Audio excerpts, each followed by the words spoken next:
고요한 밤, 세상의 모든 소음이 잠들고 당신의 영혼이 진정한 쉼을 찾는 이 거룩한 시간, 당신과 함께하게 되어 기쁩니다.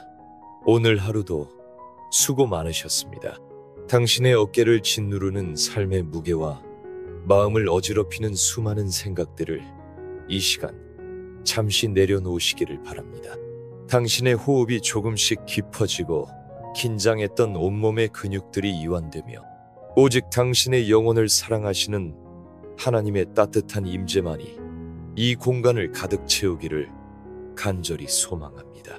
우리는 지금 정보의 홍수, 아니 말씀의 홍수 시대를 살아가고 있습니다. 눈을 뜨면 스마트폰을 통해 수많은 설교와 신앙 칼럼, 간증 영상들이 쏟아져 들어옵니다. 우리는 역사상 그 어느 때보다 쉽게 하나님의 말씀을 접할 수 있는 축복받은 시대에 살고 있는 것처럼 보입니다. 그러나 역설적이게도 우리의 영혼은 어떻습니까? 과연 이 말씀의 홍수 속에서 우리는 더 지혜로워지고 더 평안하며 더 하나님을 닮아가고 있습니까?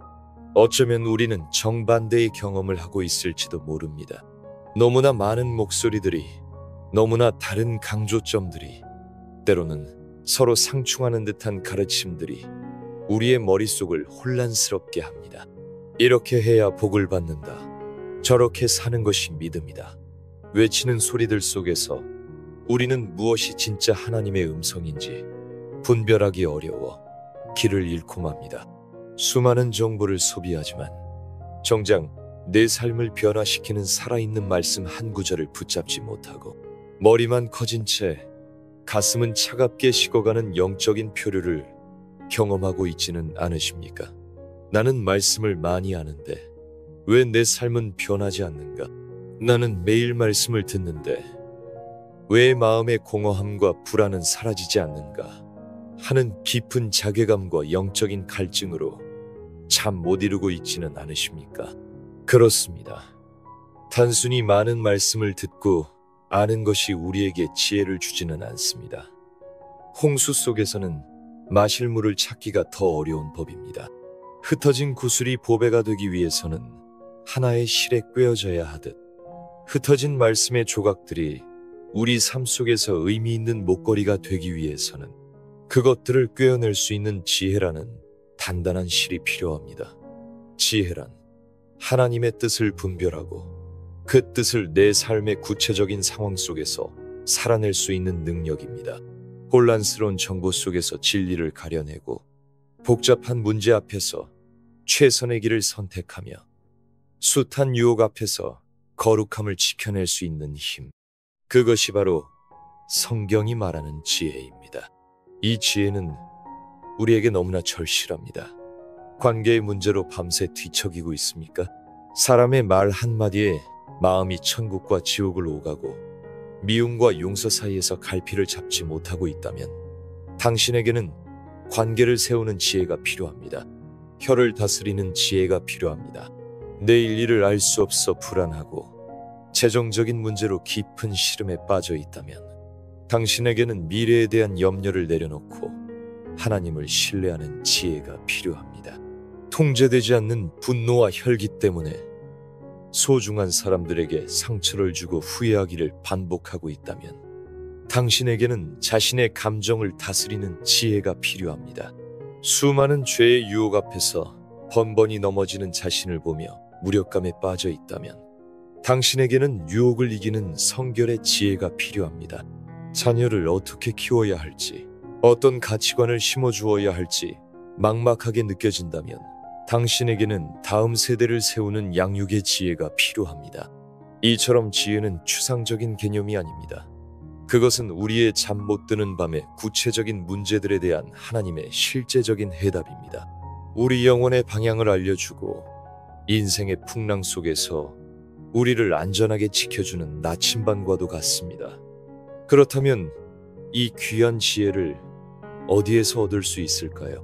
오늘 밤 우리는 바로 그 지혜의 보물창고인 잠언의 문을 함께 열어보려고 합니다. 잠언은 고대의 한 현자가 남긴 인생 격언집이 아닙니다. 이것은 수천 년의 시간을 넘어 오늘을 살아가는 우리에게도 동일하게 말씀하시는 살아있는 하나님의 음성입니다. 잠언의 저자인 솔로몬은 하나님께 다른 어떤 것이 아닌 듣는 마음, 즉 지혜를 구했고 하나님께서는 그에게 전무후무한 지혜를 부어주셨습니다. 그는 그 지혜로 한 나라를 다스렸고 복잡한 재판을 명쾌하게 해결했으며 수많은 인생의 원리들을 통찰했습니다. 이 밤 하나님께서는 솔로몬에게 주셨던 그 놀라운 지혜를 바로 잠 못 이루는 당신에게도 부어주시기를 원하십니다. 당신을 짓누르는 인생의 문제들에 대한 명쾌한 해답을 주시기를 원하십니다. 혼란스러운 말씀의 홍수 속에서 길을 잃지 않도록 당신의 손에 영원하고 확실한 영적 나침반을 쥐어주시기를 원하십니다. 이제부터 우리는 잠언 속에 숨겨진 27가지 보석과 같은 지혜를 하나씩 천천히 캐내어 우리의 삶의 길을 밝히고 영혼의 방향을 바로잡는 귀한 시간을 가질 것입니다. 우리는 이 여정을 통해 모든 지혜의 시작이 어디에 있는지, 우리의 마음과 혀를 어떻게 다스려야 하는지, 관계를 세우고 게으름을 이기며 겸손을 배우는 법은 무엇인지, 재물과 정욕의 유혹을 어떻게 피할 수 있는지, 자녀를 어떻게 양육하고 다툼을 피하며 화평을 만드는 길은 무엇인지, 심지어 고난과 책망 속에서 어떻게 하나님의 뜻을 발견할 수 있는지에 대한 구체적이고 실제적인 하나님의 음성을 듣게 될 것입니다. 이 시간은 단순한 지식의 습득 시간이 아닙니다. 당신이 이 영상을 끝까지 들어야 하는 이유는 이 말씀들이 당신의 삶을 실제로 변화시킬 능력이 있기 때문입니다. 이 말씀들은 지혜의 근원이신 하나님과의 깊은 만남으로 우리를 초대할 것입니다.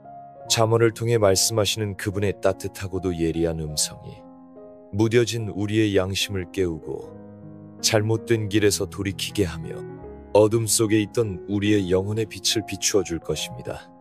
그리고 마침내 우리를 참된 안식과 평안으로 인도할 것입니다. 그러니 이제 편안한 자세로 당신의 몸과 마음을 하나님께 맡기십시오.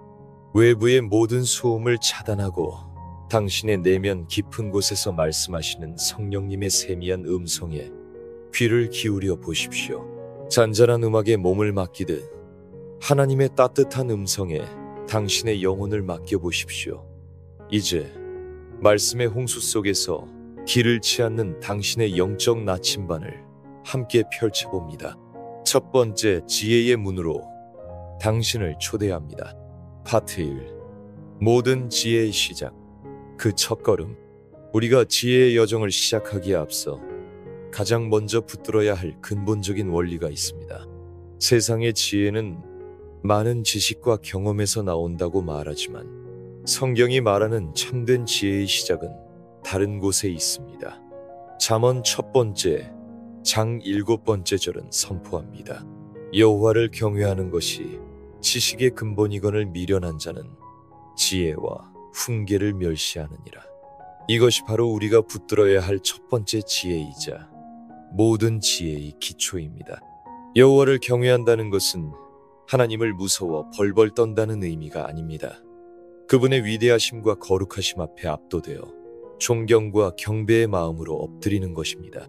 창조주이신 그분의 주권을 인정하고 내 삶의 주인이 내가 아니라 하나님이심을 고백하는 겸손한 마음, 그것이 바로 경외입니다.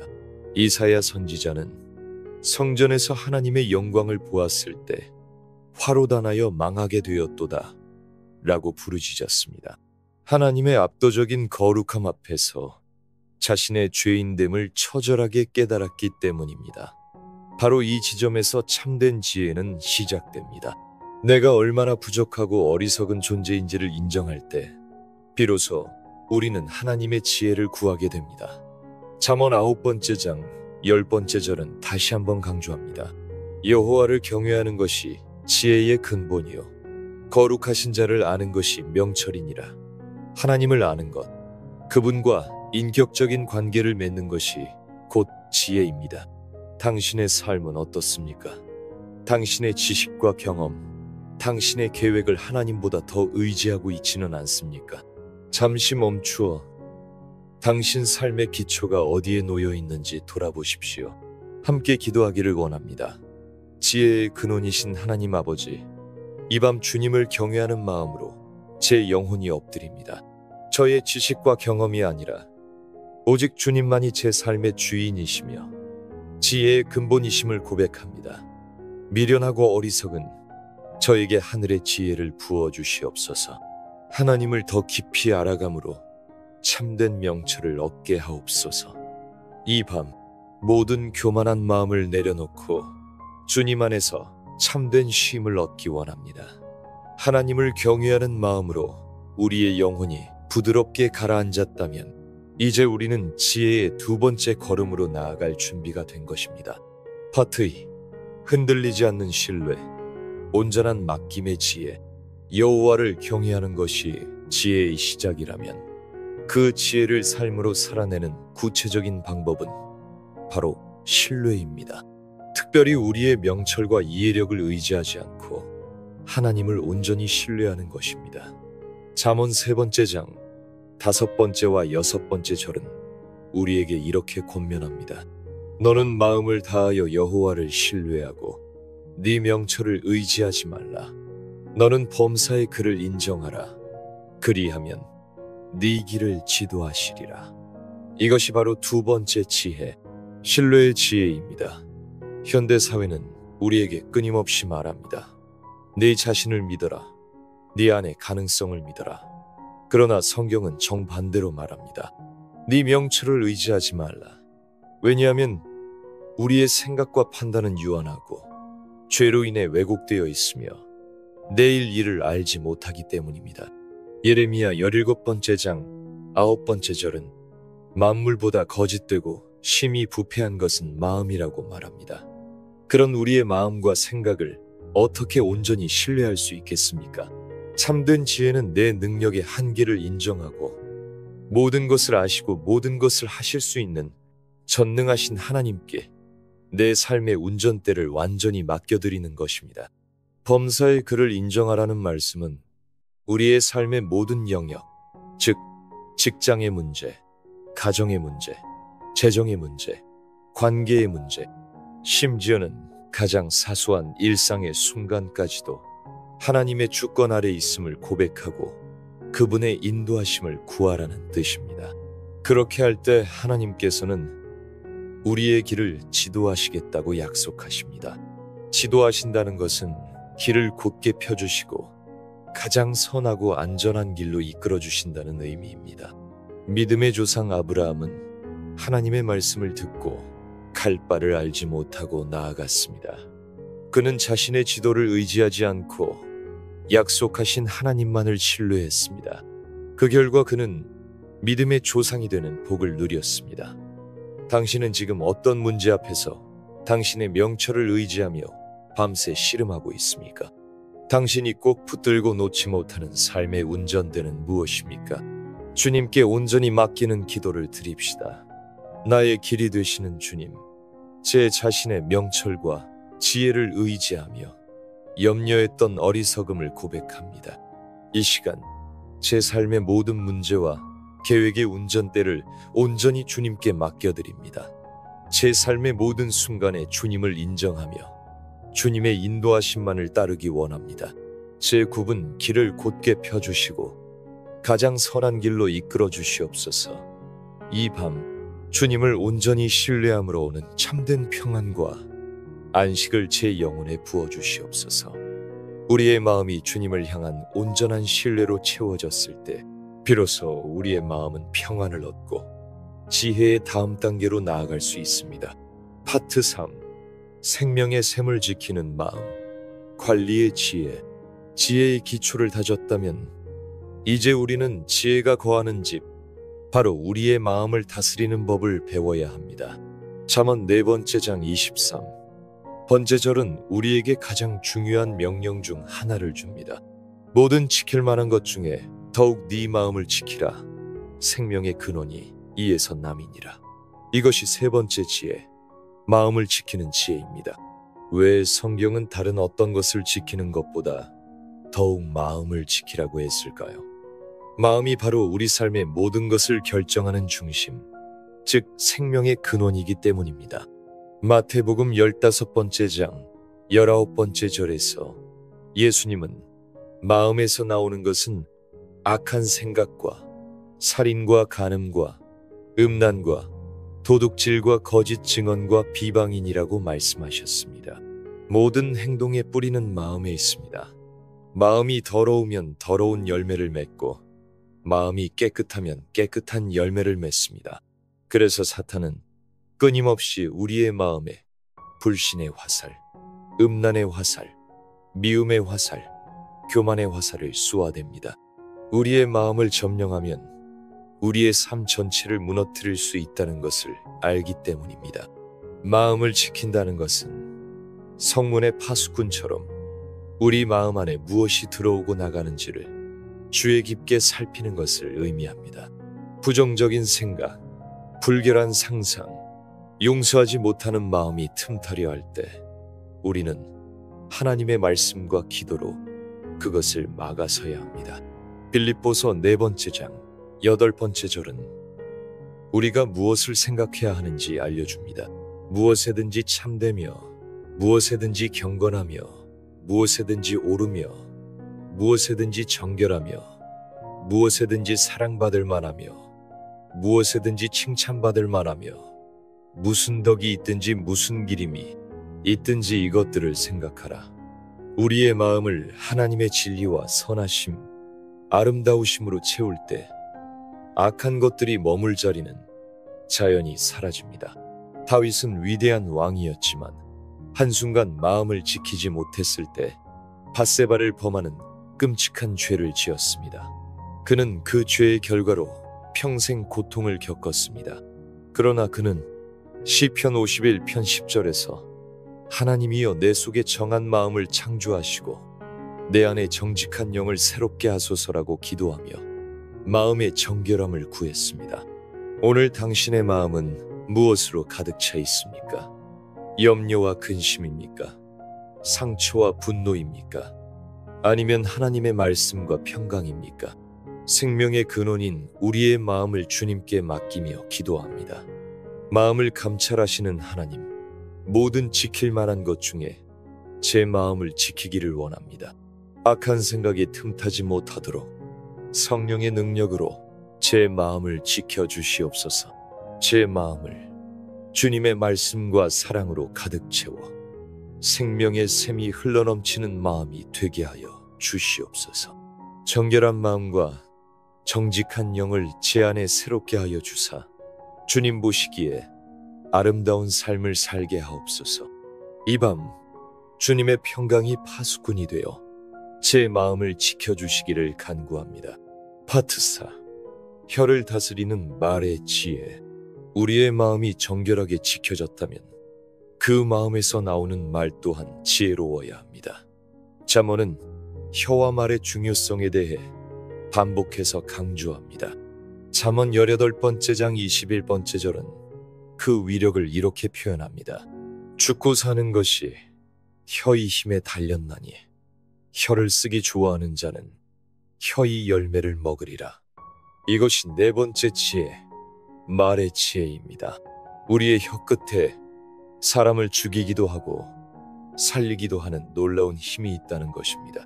비난과 정죄, 거짓말과 험담은 사람의 영혼에 깊은 상처를 입혀 죽음에 이르게 할 수 있습니다. 반면에 격려와 위로, 칭찬과 축복의 말은 넘어진 사람을 일으켜 세우고 죽어가는 영혼에 새 생명을 불어넣을 수 있습니다. 사도 야고보는 야고보서 3번째 장에서 혀를 배의 키, 작은 불에 비유하며 그 영향력을 설명했습니다. 작은 키가 큰 배의 방향을 결정하고 작은 불씨가 거대한 숲을 태우듯 우리의 작은 혀가 인생 전체를 좌우할 수 있다는 것입니다. 잠언은 지혜로운 말의 구체적인 특징들을 알려줍니다. 첫째, 잠언 15번째 장 첫 번째 절은 유순한 대답은 분노를 쉬게 하여도 과격한 말은 노를 격동하느니라고 말합니다. 부드러운 말은 타오르는 분노의 불길을 끄는 수화기와 같습니다. 그러나 거친 말은 불에 기름을 붓는 것과 같습니다. 아비가 잃은 남편 나발의 어리석음으로 인해 진노한 다윗 앞에 나아가 지혜롭고 부드러운 말로 다윗의 노를 그치게 하고 온 집안을 구했습니다. 둘째, 잠언 12번째 장 18번째 절은 칼로 찌름같이 함부로 말하는 자가 있거니와 지혜로운 자의 혀는 양약과 같으니라고 합니다. 생각 없이 내뱉는 말은 날카로운 칼처럼 상대방의 심장을 찌릅니다. 그러나 지혜로운 말은 상처를 싸매고 치유하는 약과 같습니다. 당신의 말은 주로 칼입니까? 아니면 약입니까? 오늘 당신이 뱉은 말들을 한번 되돌아보십시오. 혀의 재갈을 주님께 맡기며 기도하기를 원합니다. 말씀이신 하나님, 제 혀의 재갈을 물려주사 지혜롭게 말하는 법을 가르쳐 주시옵소서. 죽이는 말이 아니라 살리는 말을 하게 하시고 상처 주는 칼이 아니라 치유하는 양약 같은 말을 하게 하옵소서. 분노가 차오를 때 유순하게 대답하는 지혜를 주시고 제 입의 모든 말이 주님께 영광이 되고 듣는 사람에게 은혜를 끼치게 하옵소서. 시편 141편 3절의 고백처럼 여호와여, 내 입에 파수꾼을 세우시고 내 입술의 문을 지켜주시옵소서. 이 밤 고요한 침묵 속에서 제 혀를 정결케 하여 주시기를 원합니다. 파트 5. 관계를 세우는 사귐의 지혜. 우리의 삶은 수많은 관계 속에서 이루어집니다. 어떤 사람과 교제하고 사귀느냐가 우리의 인생에 지대한 영향을 미칩니다. 잠언은 친구를 선택하는 것이 얼마나 중요한지를 거듭 강조합니다. 잠언 13번째, 장 20번째 절은 이렇게 말합니다. 지혜로운 자와 동행하면 지혜를 얻고 미련한 자와 사귀면 해를 받느니라. 이것이 5번째 지혜, 관계의 지혜입니다. 우리는 우리가 함께하는 사람들을 닮아가게 되어 있습니다. 긍정적이고 믿음이 좋은 사람과 함께하면 우리도 모르게 믿음이 성장하고 긍정적으로 변하지만 늘 불평하고 악한 일을 도모하는 사람과 가까이 지내면 우리의 영혼도 물들고 병들게 됩니다. 근목자학이라는 말처럼 먹을 가까이 하면 검어진다는 것입니다. 잠언은 특별히 피해야 할 친구의 유형을 구체적으로 알려줍니다. 잠언 22번째 장 24번째와 25번째 절은 노를 품는 자와 사귀지 말며 울분한 자와 동행하지 말지니 그의 행위를 본받아 네 영혼을 올무에 빠뜨릴까 두려움이니라고 경고합니다. 쉽게 분노하는 사람과 가까이 하면 우리도 그 분노에 전염되어 관계를 파괴하고 영혼의 평화를 잃게 될 수 있습니다. 잠언 20번째 장 19번째 절은 두루 다니며 한담하는 자는 남의 비밀을 누설하나니 입술을 벌린 자를 사귀지 말지니라고 말합니다. 험담하기를 좋아하는 사람, 즉 가십을 즐기는 사람과 가까이 하면 우리도 남을 비방하는 죄에 동참하게 될 뿐만 아니라 결국 우리 자신도 그 험담의 대상이 될 수 있습니다. 롯의 아내는 소돔과 고모라의 악한 문화와 사람들과 어울리다가 결국 뒤를 돌아보아 소금 기둥이 되는 비극을 맞았습니다. 그러나 롯은 시어머니 나옴이라는 믿음의 사람과 동행하기를 선택했고 그 결과 보아스를 만나 예수님의 족보에 오르는 영광을 얻었습니다. 당신의 가장 가까운 친구들은 어떤 사람들입니까? 당신의 믿음을 격려하고 세워주는 사람들입니까? 아니면 세상으로 끌어내리는 사람들입니까? 선한 친구를 보내주시기를, 또한 내가 선한 친구가 되기를 기도합시다. 우리의 참된 친구 되시는 주님, 제게 지혜로운 믿음의 동역자들을 허락하여 주시니 감사합니다. 악한 자의 꾀를 따르지 않게 하시고 오만한 자의 자리에 앉지 않도록 저를 지켜주시옵소서. 저 또한 다른 이에게 믿음의 선한 영향력을 끼치는 친구가 되게 하여 주시옵소서. 시기나 다툼이 아니라 사랑과 격려로 서로를 세워주는 아름다운 관계들을 제 삶에 풍성히 맺게 하여 주옵소서. 이 밤 저를 위해 기도해주는 친구들을 기억하며 감사하고 그들을 위해 축복하며 잠자리에 듭니다. 파트 6. 부지런함과 성실함의 지혜. 잠언은 영적인 진리뿐만 아니라 우리의 일상생활과 일에 대한 매우 실제적인 지혜를 가르쳐 줍니다. 그 핵심은 바로 게으름을 버리고 부지런하고 성실하게 살라는 것입니다. 잠언 6장 6절부터 8절까지는 게으른 자에게 이렇게 권면합니다. 게으른 자여, 개미에게 가서 그가 하는 것을 보고 지혜를 얻으라. 개미는 두령도 없고 감독자도 없고 통치자도 없으되 먹을 것을 여름 동안에 예비하며 추수 때에 양식을 모으느니라. 이것이 6번째 지혜, 성실함의 지혜입니다. 누가 시키거나 감독하지 않아도 묵묵히 자신의 할 일을 하는 개미의 부지런함을 배우라는 것입니다. 미래를 준비하며 성실하게 땀 흘리는 삶의 가치를 말해주고 있습니다. 게으름은 단순히 쉬는 것을 좋아하는 성향이 아닙니다. 성경은 게으름을 죄로 여깁니다.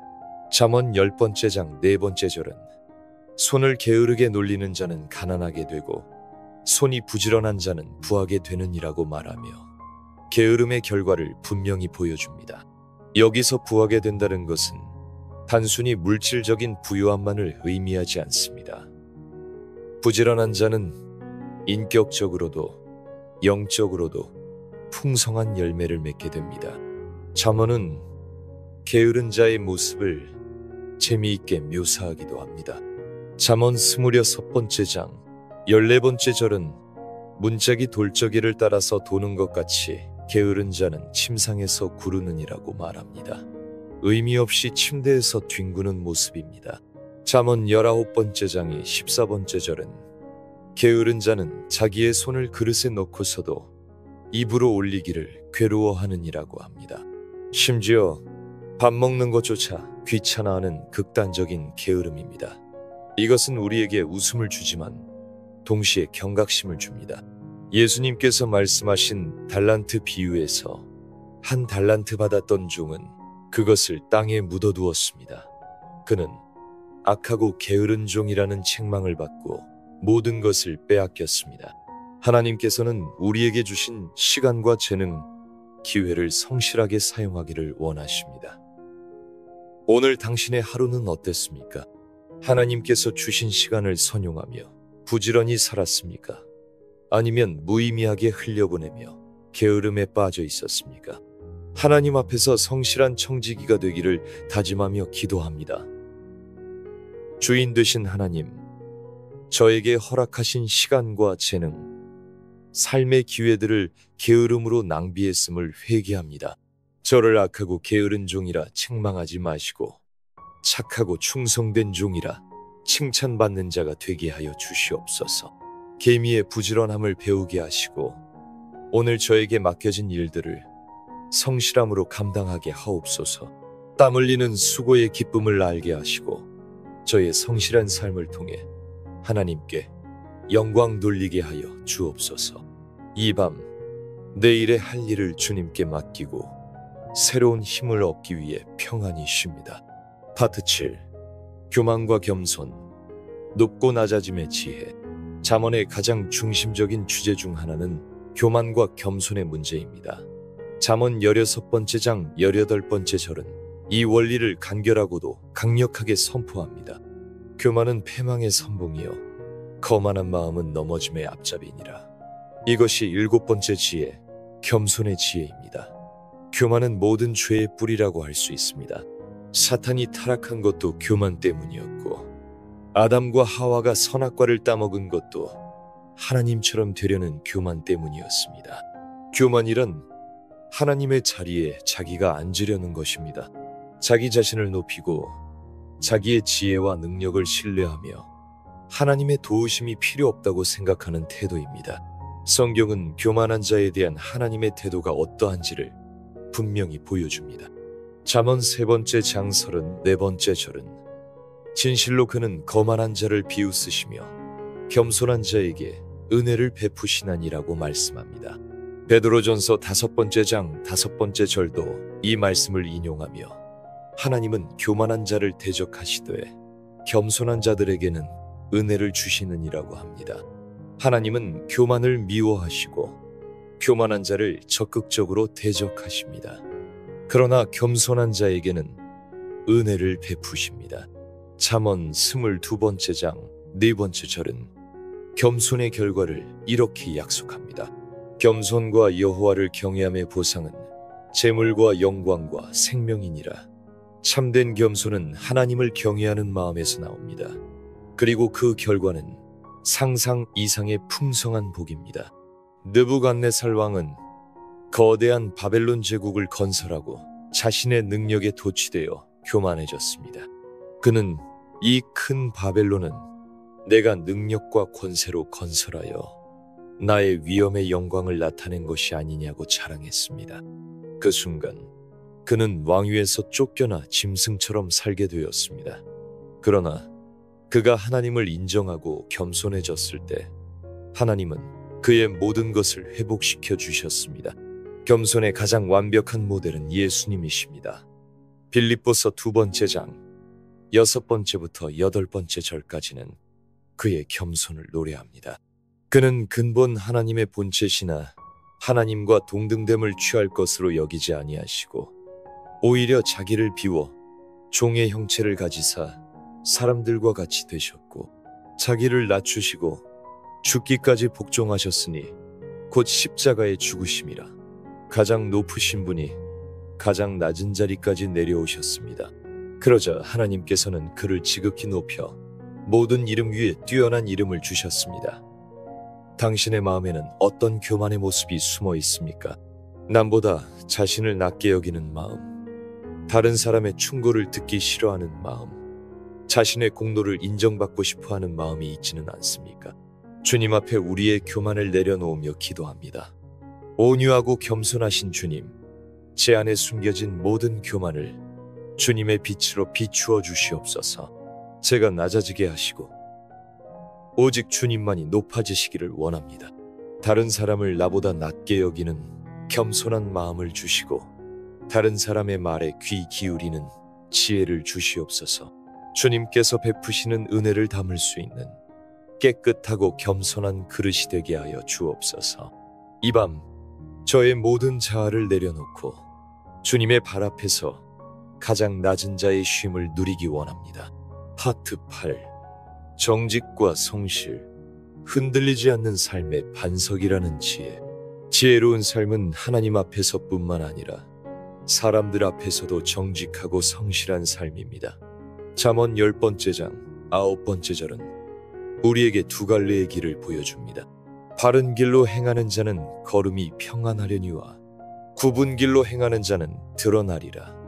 이것이 8번째 지혜, 정직의 지혜입니다. 정직하게 바른 길로 걸어가는 사람은 마음에 거리낌이 없으므로 그 걸음이 평안합니다. 숨길 것이 없으니 늘 당당하고 자유롭습니다. 그러나 굽은 길, 즉 속임수와 거짓말로 살아가는 사람은 언젠가는 그 죄가 반드시 드러나게 될 것을 알기에 늘 불안하고 초조합니다. 당장은 이익을 보는 것 같고 위기를 모면하는 것 같지만 그것은 모래 위에 집을 짓는 것과 같습니다. 민수기 32장 23번째 절은 너희 죄가 반드시 너희를 찾아낼 줄 알라고 경고합니다. 죄는 결코 영원히 숨겨질 수 없습니다. 잠언은 특별히 사업과 재물 문제에 있어서의 정직을 강조합니다. 잠언 11장 1번째 절은 속이는 저울은 여호와께서 미워하시나 공평한 주는 그가 기뻐하시느니라고 말씀합니다. 무게를 속여 부당한 이익을 취하는 것은 하나님께서 미워하시는 일입니다. 반면 공정하고 정직하게 거래하는 것은 하나님을 기쁘시게 합니다. 아나니아와 삽비라는 성령을 속이고 헌금의 일부를 감추었다가 즉시 죽음을 맞았습니다. 그들의 죄는 탐욕이었지만 동시에 하나님 앞에서 정직하지 못했던 불성실의 죄였습니다. 반면 욥은 모든 것을 잃는 극심한 고난 속에서도 욥기 27번째 장 6번째 절에서 내가 내 공의를 굳게 잡고 놓지 아니하리니 내 평생에 내 마음이 나를 책망하지 아니하리라고 고백하며 끝까지 자신의 순전함과 정직함을 지켰습니다. 당신의 삶은 어떻습니까? 사람들에게 보이는 모습과 하나님만 아시는 당신의 은밀한 모습이 일치합니까? 작은 거짓말이나 작은 불의를 가볍게 여기고 있지는 않습니까? 우리의 모든 것을 보시는 하나님 앞에 정직함을 구하며 기도하기를 원합니다. 감찰하시는 하나님, 제 삶의 모든 영역에서 정직하고 성실하게 하여 주시옵소서. 속이는 저울을 제 삶에서 멀리하게 하시고 공평한 주를 기뻐하시는 주님의 마음을 제게도 주시옵소서. 아무도 보지 않는 곳에서도 주님 앞에서 부끄럽지 않은 삶을 살게 하시고 저의 정직한 걸음이 평안의 복을 누리게 하여 주옵소서. 이 밤 모든 거짓과 위선을 주님 앞에 내려놓고 투명한 영혼으로 주님 앞에 서기 원합니다. 파트 9. 재물에 대한 욕심을 다스리는 지혜. 인간의 마음을 사로잡는 가장 강력한 우상 중 하나는 바로 재물입니다. 잠언은 부자체를 악하다고 말하지 않지만 재물을 의지하고 사랑하는 것에 대해서는 강하게 경고합니다. 잠언 11번째 장 28번째 절은 이렇게 말합니다. 자기의 재물을 의지하는 자는 패망하려니와 의인은 푸른 잎사귀 같아서 번성하리라. 이것이 9번째 지혜, 재물을 다스리는 지혜입니다. 재물은 우리가 살아가는 데 필요한 도구이지만 그것이 삶의 목적이 되고 의지의 대상이 되는 순간 그것은 우리를 패망으로 이끄는 우상이 됩니다. 재물은 영원하지 않습니다. 잠언 23번째 장 5번째 절은 네가 어찌 허무한 것에 주목하겠느냐. 정령이 재물은 스스로 날개를 내어 하늘을 나는 독수리처럼 날아가리라고 그 더섭음을 지적합니다. 예수님께서도 누가복음 12번째 장에서 어리석은 부자의 비유를 말씀하셨습니다. 그는 많은 소출을 거두고 창고를 더 크게 짓고는 내 영혼아 여러 해 쓸 물건을 많이 쌓아두었으니 평안히 쉬고 먹고 마시고 즐거워하자고 말했습니다. 그러나 하나님은 그에게 어리석은 자여 오늘 밤에 네 영혼을 도로 찾으리니 그러면 네 준비한 것이 누구의 것이 되겠느냐고 말씀하셨습니다. 그는 하나님 앞에서 부유하지 못하고 오직 자기를 위해 재물을 쌓았던 어리석은 자였습니다. 디모데전서 6번째 장 10번째 절은 돈을 사랑함이 일만하게 뿌리가 되나니라고 단언합니다. 재물을 사랑하는 마음에서 수많은 죄악들이 파생됩니다. 그러므로 우리는 재물을 얻기 위해 정직을 버리거나 이웃을 해쳐서는 안 됩니다. 잠언은 부자가 되는 더 나은 길을 제시합니다. 잠언 3번째 장 9번째와 10번째 절은 네 재물과 네 소출의 처음 익은 열매로 여호와를 공경하라. 그리하면 네 창고가 가득히 차고 네 포도즙 틀에 새 포도즙이 넘치리라고 약속합니다. 이것은 우리가 가진 재물의 주인이 하나님이심을 인정하고 11조와 헌물로 하나님을 먼저 공경할 때 하나님께서 더 큰 복으로 채워주시겠다는 약속입니다. 이것은 기복신앙이 아니라 청지기 직분에 대한 원리입니다. 당신의 마음은 재물로부터 자유롭습니까? 돈 때문에 불안해하고 돈 때문에 사람들과 다투고 있지는 않습니까? 당신은 재물의 주인입니까? 아니면 청지기입니까? 재물의 참된 주인이신 하나님께 우리의 재정을 맡기며 기도합니다. 만물의 주인이신 하나님, 저에게 맡겨주신 모든 재물이 주님의 것임을 고백합니다. 돈을 사랑함이 일만하게 뿌리가 된다는 말씀을 기억하고 재물의 유혹에서 저를 지켜주시옵소서. 재물을 의지하지 않고 오직 주님만을 의지하게 하시고 허무한 것에 주목하지 않게 하옵소서. 주님께서 맡기신 재물을 지혜롭게 관리하는 선한 청지기가 되게 하시고 제 소유를 통해 주님을 공경하며 이웃과 나누는 삶을 살게 하여 주옵소서. 이 밤 모든 물질적인 염려를 주님께 맡기고 부유하신 주님 안에서 안식하기 원합니다. 파트 10. 분노를 제어하는 감정 조절의 지혜. 지혜는 우리의 생각과 행동뿐만 아니라 우리의 감정을 다스리는 것과도 깊은 관련이 있습니다. 특히 잠언은 통제되지 않는 분노가 얼마나 어리석고 파괴적인지를 반복해서 경고합니다. 잠언 29번째 장 11번째 절은 이렇게 말합니다. 어리석은 자는 자기의 노를 다 드러내어도 지혜로운 자는 그것을 억제하느니라. 이것이 10번째 지혜, 분노를 다스리는 지혜입니다. 감정이 치밀어 오를 때 그것을 필터링 없이 그대로 폭발시키는 것은 어리석은 자의 특징입니다. 반면 지혜로운 자는 그 감정을 다스리고 억제할 줄 압니다. 이것은 감정을 무조건 억누르라는 뜻이 아닙니다. 감정을 인정하되 그것의 노예가 되지 않고 하나님의 방법으로 건강하게 표현하고 해소하라는 것입니다. 잠언 14번째 장 29번째 절은 노하기를 더디하는 자는 크게 명철하여도 마음이 조급한 자는 어리석음을 나타내느니라고 말합니다. 분노의 감정이 올라올 때 즉각적으로 반응하지 않고 한 템포 쉬어가는 것, 즉 노하기를 더디하는 것이 바로 지혜요 명철입니다. 대부분의 큰 실수는 조급한 감정 상태에서 이루어집니다. 반면에 마음이 조급하고 쉽게 폭발하는 사람은 자신의 어리석음을 모든 사람에게 광고하는 것과 같습니다. 사울 왕은 다윗에 대한 시기심과 분노를 다스리지 못해 결국 자기 아들과 사위까지 죽이려 드는 비이성적인 행동을 했고 비참한 최후를 맞았습니다. 반면 모세는 온유함이 지면의 모든 사람보다 더하다는 칭찬을 들었지만 한순간 분노를 참지 못하고 반석을 2번 내리쳤을 때 그토록 소망하던 약속의 땅에 들어가지 못하는 벌을 받았습니다. 한순간의 분노가 얼마나 큰 대가를 치르게 하는지를 보여줍니다. 에베소서 4번째 장 26번째와 27번째 절은 우리에게 구체적인 지침을 줍니다. 분을 내어도 죄를 짓지 말며 해가 지도록 분을 품지 말고 마귀에게 틈을 주지 말라. 의로운 분노는 있을 수 있지만 그 분노가 죄로 이어지지 않도록 조심해야 합니다. 그리고 그날의 분노는 그날 해소해야 합니다. 분을 품고 잠자리에 드는 것은 마귀에게 내 마음속으로 들어오세요 라고 문을 열어주는 것과 같습니다. 오늘 당신의 마음에 분노의 불씨가 남아있지는 않습니까? 누군가에 대한 억울함과 서운함 때문에 잠 못 이루고 있지는 않습니까? 우리의 감정을 다스리시는 성령님께 도움을 구하며 기도합니다.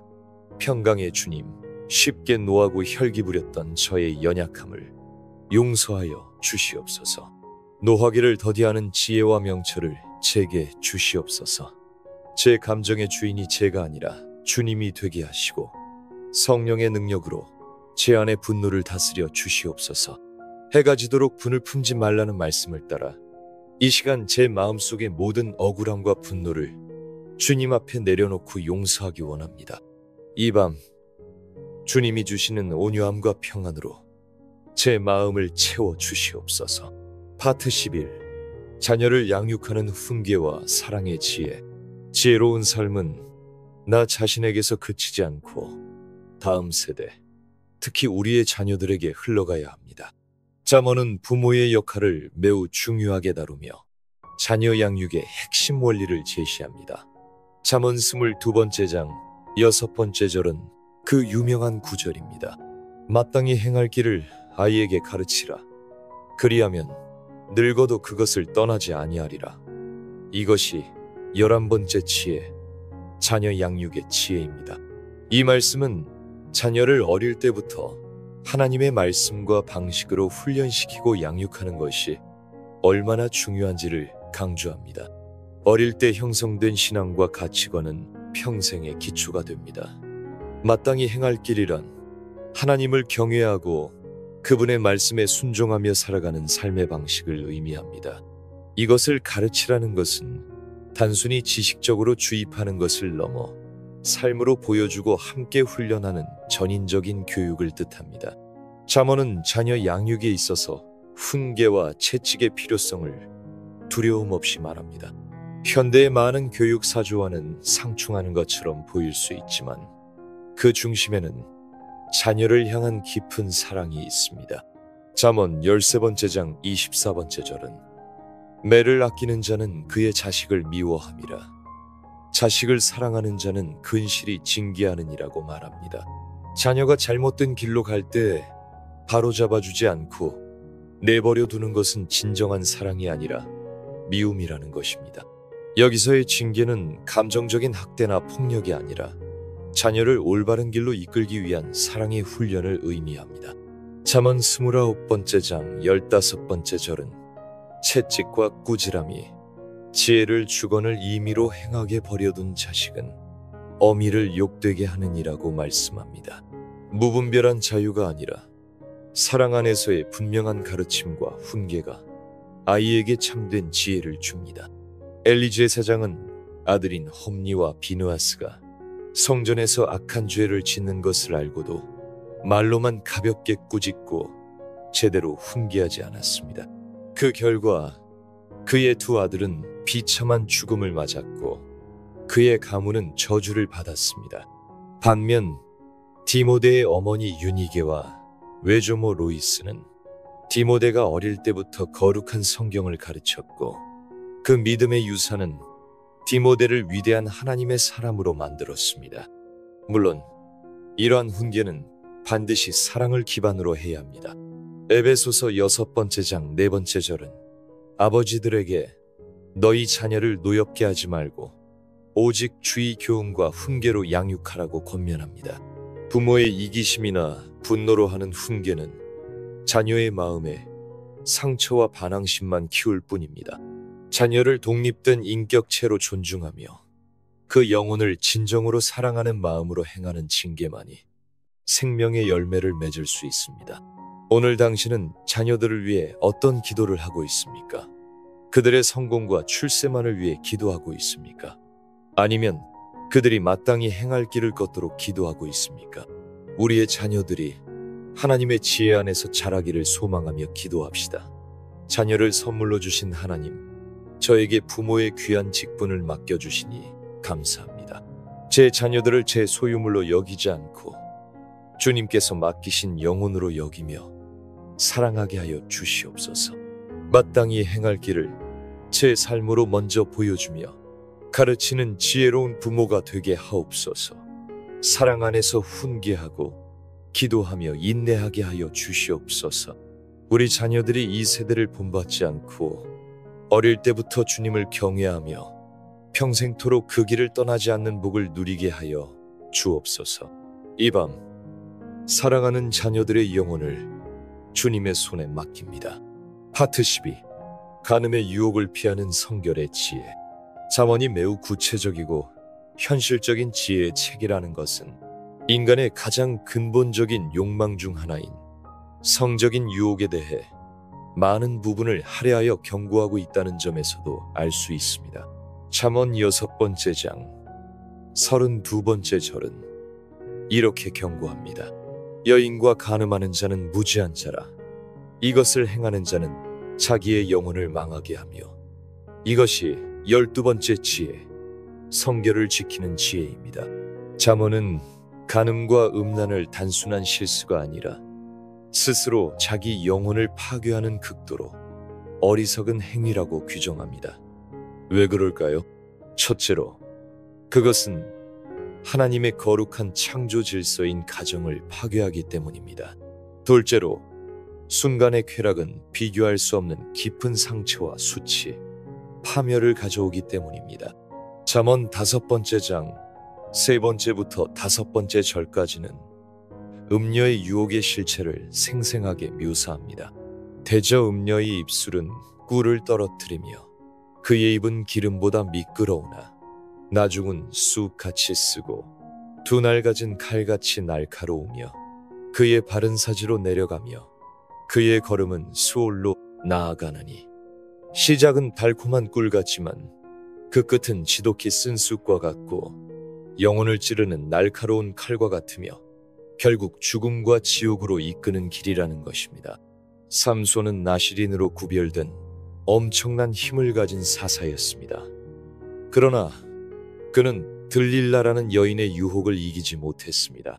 그는 자신의 힘의 비밀을 누설했고 그 결과 두 눈이 뽑히고 노사슬에 매어 맷돌을 돌리는 비참한 신세가 되었습니다. 한순간의 정욕이 그의 모든 것을 앗아간 것입니다. 반면 요셉은 보디발 아내의 집요한 유혹 앞에서 내가 어찌 이 큰 악을 행하여 하나님께 죄를 지으리이까?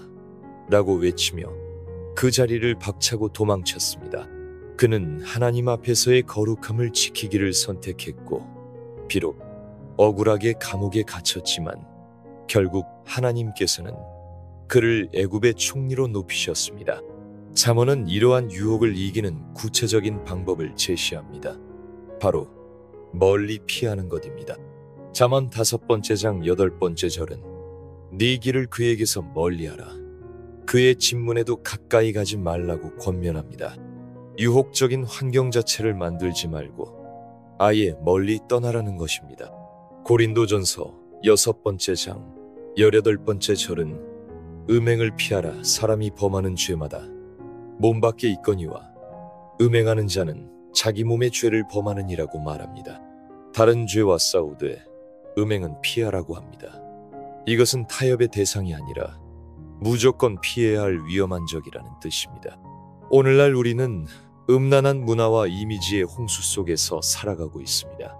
스마트폰과 인터넷을 통해 우리는 언제 어디서든 쉽게 유혹에 노출될 수 있습니다. 당신은 당신의 눈과 마음을 지키기 위해 어떤 노력을 하고 있습니까? 성결의 중요성을 가볍게 여기고 있지는 않습니까? 우리 몸이 성령의 전임을 기억하며 거룩함을 위해 기도합시다. 거룩하신 하나님, 제 몸이 주께서 피로 값주고 사신 성령의 전임을 잊지 않게 하여 주시옵소서. 음란한 세상 속에서 저의 눈과 마음과 생각을 지켜주사 주님 앞에서 성결함을 잃지 않게 하여 주옵소서. 모든 음행의 유혹을 피할 수 있는 지혜와 용기를 주시고 한순간의 쾌락이 아닌 영원한 거룩함을 선택하게 하옵소서. 제 몸을 거룩한 산 제물로 주님께 드리오니 이 밤 주님의 보혈로 저를 정결하게 하여 주시기를 원합니다. 파트 13. 가난한 자를 돕는 긍휼의 지혜. 지혜로운 사람은 자기 자신만을 위해 살지 않습니다. 하나님의 마음이 어디에 있는지를 알고 그 마음을 품고 살아갑니다.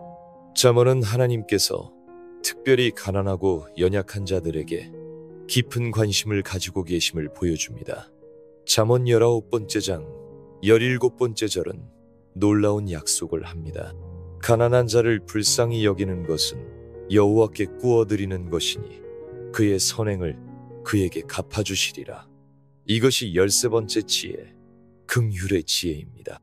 가난한 사람을 돕는 것은 단순히 돈을 잃는 것이 아니라 가장 안전한 은행이신 하나님께 꾸어드리는 것, 즉 투자하는 것이라는 말씀입니다. 그리고 하나님께서는 그 선행을 반드시 이자와 함께 갚아주신다고 약속하십니다. 하나님은 가난한 자를 자신과 동일시하십니다. 잠언 14장 31번째 절은 가난한 사람을 학대하는 자는 그를 지으신 이를 멸시하는 자여 궁핍한 사람을 불쌍히 여기는 자는 주를 공경하는 자니라고 말씀합니다. 가난한 자에 대한 우리의 태도가 곧 하나님에 대한 우리의 태도라는 것입니다. 룻기에서 보아스는 이방 여인이자 가난한 과부였던 룻에게 놀라운 긍휼을 베풉니다. 그는 자기 밭에서 룻이 이삭을 주울 수 있도록 배려해주고 일부러 곡식을 흘려주기까지 합니다. 그는 하나님의 긍휼을 실천했고 하나님께서는 룻을 그의 아내가 되게 하시는 복으로 갚아주셨습니다. 마태복음 25번째 장에서 예수님은 양과 염소의 비유를 통해 마지막 심판의 기준이 무엇인지를 보여주십니다.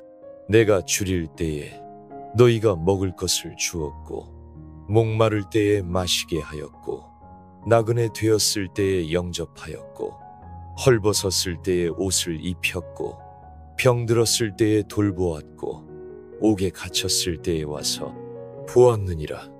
왕이신 예수님은 여기 내 형제 중에 지극히 작은 자 하나에게 한 것이 곧 내게 한 것이니라고 말씀하셨습니다. 우리가 주변의 연약한 이웃에게 베푸는 작은 친절과 도움이 바로 예수님 자신에게 한 것이라는 충격적인 선언입니다. 이웃을 돕는 것은 구원의 조건은 아니지만 구원받은 자에게서 나타나는 자연스러운 열매입니다. 야고보서 2장 15번째와 16번째 절은 행함이 없는 믿음의 공허함을 이렇게 지적합니다. 만일 형제나 자매가 헐벗고 일용할 양식이 없는데 너희 중에 누구든지 그에게 이르되 평안히 가라, 덥게 하라, 배부르게 하라 하며 그 몸에 쓸 것을 주지 아니하면 무슨 유익이 있으리요? 말로만 하는 사랑이 아니라 실제적인 도움과 나눔이 수반되는 사랑을 하나님은 기뻐하십니다. 당신은 주변에 가난하고 소외된 이웃들에게 얼마나 관심을 가지고 있습니까? 당신의 시간과 물질을 그들을 위해 사용하고 있습니까?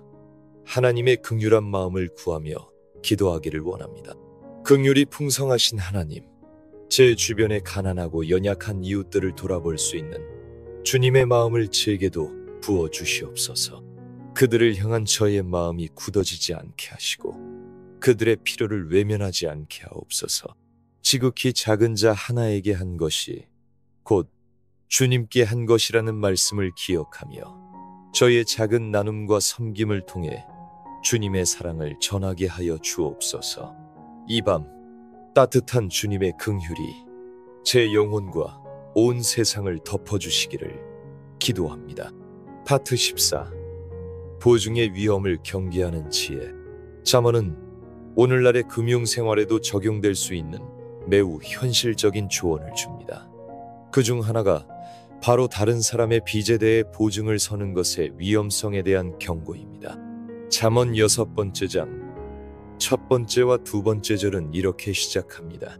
내 아들아, 네가 만일 이웃을 위하여 담보하며 타인을 위하여 보증하였으면 네 입의 말로 네가 얽혔으며 네 입의 말로 인하여 잡히게 되었느니라. 이것이 14번째 지혜, 보증을 경계하는 지혜입니다. 물론 이웃이 어려울 때 돕는 것은 선한 일입니다. 그러나 잠언이 경고하는 것은 자신의 능력을 넘어서서 감정적으로나 의리 때문에 쉽게 다른 사람의 빚을 책임지겠다고 약속하는 어리석음입니다. 보증은 단순히 이름을 빌려주는 것이 아니라 그 사람이 빚을 갚지 못할 경우 내가 대신 모든 책임을 지겠다는 법적인 계약입니다. 이것은 나의 재정뿐만 아니라 나의 가정 전체를 한순간에 파멸로 이끌 수 있는 위험한 올무가 될 수 있습니다. 잠언 17번째 장 18번째 절은 지혜 없는 자는 남의 손을 잡고 그의 이웃 앞에서 보증이 되느니라고 말합니다. 즉, 쉽게 보증을 서는 것은 지혜 없는 행동이라는 것입니다. 왜냐하면 그것은 미래에 대한 통제권이 나에게 있지 않다는 사실을 망각한 교만한 행동일 수 있기 때문입니다. 내가 갚아줄 능력이 있다고 자신하는 것 자체가 내일 일을 알 수 없는 인간의 한계를 넘어서는 생각입니다. 만약 부득이하게 보증을 섰다면 어떻게 해야 할까요? 잠언 6번째 장 3번째 절은 아주 다급하게 해결책을 제시합니다. 너는 곧 가서 겸손히 그에게 간구하여 스스로 구원하되 잠시도 눈을 붙이거나 잠들게 하지 말고 노루가 사냥꾼의 손에서 벗어나는 것 같이 새가 그물 치는 자의 손에서 벗어나는 것 같이 스스로 구원하라. 마치 사냥꾼에게 쫓기는 노루처럼 그물에 걸린 새처럼 잠시도 지체하지 말고 그 보증의 올무에서 빠져나오기 위해 최선을 다하라는 것입니다. 이것은 그만큼 보증이 위험하다는 것을 역설적으로 보여줍니다. 바울은 빌레몬서에서 오네시모가 빌레몬에게 진 빚이 있다면 자신이 대신 갚겠다고 말합니다. 그러나 이것은 일반적인 빚 보증과는 다릅니다. 바울은 자신이 충분히 감당할 수 있는 범위 안에서 구체적인 사랑의 빚을 지겠다고 한 것이지 무책임하게 타인의 미래 채무 전체를 보증한 것이 아니었습니다. 당신은 돈 문제에 있어서 지혜롭게 처신하고 있습니까? 인정이나 체면 때문에 감당하지 못할 약속을 하고 있지는 않습니까? 지혜로운 재정 관리를 위해 기도합시다. 지혜의 주님, 제가 돈 문제에 있어서 감정적이 아니라 지혜롭게 판단하고 행동하게 하여 주시옵소서. 인정 때문에 함부로 보증을 서는 어리석음을 범하지 않게 하시고 제 분수를 알고 제 능력 안에서 이웃을 돕게 하여 주옵소서. 만일 제가 이미 보증의 올무에 걸려 있다면 속히 그곳에서 벗어날 수 있는 지혜와 길을 열어 주시옵소서. 이 밤 모든 재정적인 얽힘에서 벗어나 주님 안에서 참된 자유를 누리기 원합니다. 파트 15. 중상과 험담을 멀리하는 혀의 지혜. 혀를 다스리는 지혜의 또 다른 중요한 측면은 바로 남을 헐뜯는 험담과 중상모략을 멀리하는 것입니다. 잠언 11번째 장 13번째 절은 이렇게 말합니다. 두루 다니며 한담하는 자는 남의 비밀을 누설하나 마음이 신실한 자는 그런 것을 숨기느니라. 이것이 15번째 지혜, 험담을 멀리하는 지혜입니다. 한담이란 쓸데없이 남의 이야기를 하고 다니는 것을 말합니다. 이런 사람은 다른 사람에게서 들은 비밀을 지키지 못하고 마치 가십기사를 퍼뜨리듯 여기저기 옮깁니다. 이런 행동은 당사자에게 깊은 상처를 주고 공동체의 신뢰를 깨뜨리는 악한 행위입니다. 반면 지혜롭고 마음이 신실한 사람은 다른 사람의 허물이나 비밀을 들어도 함부로 말하지 않고 덮어주고 숨겨줍니다. 잠언 16번째 장 28번째 절은 험담의 파괴적인 결과를 보여줍니다. 패역한 자는 다툼을 일으키고 말쟁이는 친한 벗을 이간하느니라. 험담과 이간질은 사람들 사이에 다툼의 불씨를 던지고 가장 친밀했던 친구 사이마저도 갈라놓는 무서운 독을 가지고 있습니다. 사탄을 의미하는 디아볼로스라는 헬라어 단어의 뜻이 바로 이간자, 고소자입니다. 우리가 험담에 동참하는 것은 사탄의 일을 대신해 주는 것과 같습니다. 사울 왕의 신하였던 도액은 다윗을 숨겨주었던 제사장 아히멜렉을 사울에게 고발했습니다. 그의 악의적인 고발로 인해 제사장 85명과 그들의 가족들이 억울하게 몰살당하는 끔찍한 비극이 일어났습니다. 말 한마디가 얼마나 무서운 결과를 낳을 수 있는지 보여주는 예입니다. 반면 요나단은 친구, 다윗을 시기하는 아버지 사울 앞에서 다윗을 변호하고 그의 생명을 지키려 애썼습니다. 그의 말은 생명을 살리는 말이었습니다. 잠언은 우리가 그런 말을 들었을 때 어떻게 해야 하는지도 알려줍니다. 잠언 26번째 장 20번째 절은 나무가 다하면 불이 꺼지고 말쟁이가 없어지면 다툼이 쉬는이라고 말합니다. 누군가 험담을 시작할 때 거기에 땔감을 더해주지 말고 침묵하거나 화제를 돌리면 다툼의 불은 자연히 꺼지게 됩니다. 당신은 주로 어떤 대화에 참여하고 있습니까? 남을 세워주는 칭찬의 대화입니까? 아니면 남을 깎아내리는 험담의 대화입니까? 사랑으로 허물을 덮어주는 지혜를 구하며 기도하기를 원합니다. 사랑의 주님, 제 혀가 다른 사람의 비밀을 누설하거나 험담하는 죄를 짓지 않도록 지켜주시옵소서. 다른 사람의 허물을 보았을 때 판단하기보다 긍휼히 여기는 마음을 주시고 사랑으로 덮어주는 지혜를 주시옵소서. 제가 말쟁이가 되어 다툼을 일으키는 자가 아니라 화평하게 하는 자가 되어 주님의 평화를 전하게 하옵소서. 이 밤 제 입술을 정결케 하시고 다른 사람을 향한 모든 부정적인 생각과 말을 주님 앞에 회개합니다. 파트 16. 듣기의 중요성. 배우려는 자세의 지혜. 현대 사회는 자기 주장과 자기 표현을 강조하지만 잠언은 지혜로운 사람은 말하기보다 듣기를 더 잘한다고 가르칩니다. 잠언 19번째 장 20번째 절은 이렇게 권면합니다. 너는 권고를 들으며 훈계를 받으라. 그리하면 네가 필경은 지혜롭게 되리라. 이것이 16번째 지혜, 듣는 지혜입니다. 다른 사람의 충고와 책망, 즉 권고와 훈계를 귀 기울여 듣고 받아들이는 자세가 바로 우리를 결국 지혜롭게 만든다는 것입니다. 대부분의 사람들은 칭찬은 좋아하지만 책망이나 지적은 싫어합니다. 그러나 잠언은 책망을 달게 받는 것이 얼마나 중요한지를 거듭 강조합니다. 잠언 9번째 장 8번째 절은 거만한 자를 책망하지 말라. 그가 너를 미워할까 두려우니라. 지혜 있는 자를 책망하라. 그가 너를 사랑하리라고 말합니다. 어리석고 거만한 사람은 자신의 잘못을 지적하면 오히려 화를 내고 원수가 되지만, 지혜로운 사람은 자신을 책망해주는 사람을 자신을 사랑하는 진정한 친구로 여긴다는 것입니다. 솔로몬은 왕위에 오른 후 하나님께 다른 어떤 것이 아닌 듣는 마음을 구했습니다. 그는 백성들의 소리를 듣고 하나님의 뜻을 분별하는 지혜로운 왕이 되기를 원했습니다. 그가 지혜의 왕이 될 수 있었던 비결은 바로 듣는 마음이었습니다. 르호보암 왕은 아버지 솔로몬을 이어 왕이 되었을 때 원로들의 지혜로운 충고를 무시하고 젊은 친구들의 어리석은 조언을 따랐습니다. 그 결과 나라는 둘로 분열되는 비극을 맞았습니다. 그는 듣지 않았기 때문에 나라를 잃었습니다. 야고보서 첫 번째 장 19번째 절은 내 사랑하는 형제들아, 너희가 알지니 사람마다 듣기는 속히 하고 말하기는 더디하며 성내기도 더디하라고 권면합니다. 지혜의 순서는 먼저 잘 듣고 생각한 후에 천천히 말하는 것입니다. 성내는 것은 가장 나중입니다. 우리는 종종 이 순서를 거꾸로 합니다. 듣기 전에 먼저 말하고 쉽게 화부터 냅니다. 당신은 다른 사람의 말에 얼마나 귀를 기울입니까?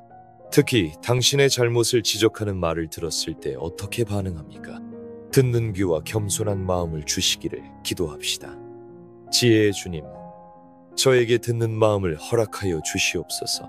다른 사람의 권고와 훈계를 달게 받는 겸손함을 주시고 그것을 통해 제가 더욱 지혜로운 사람으로 성장하게 하여 주옵소서.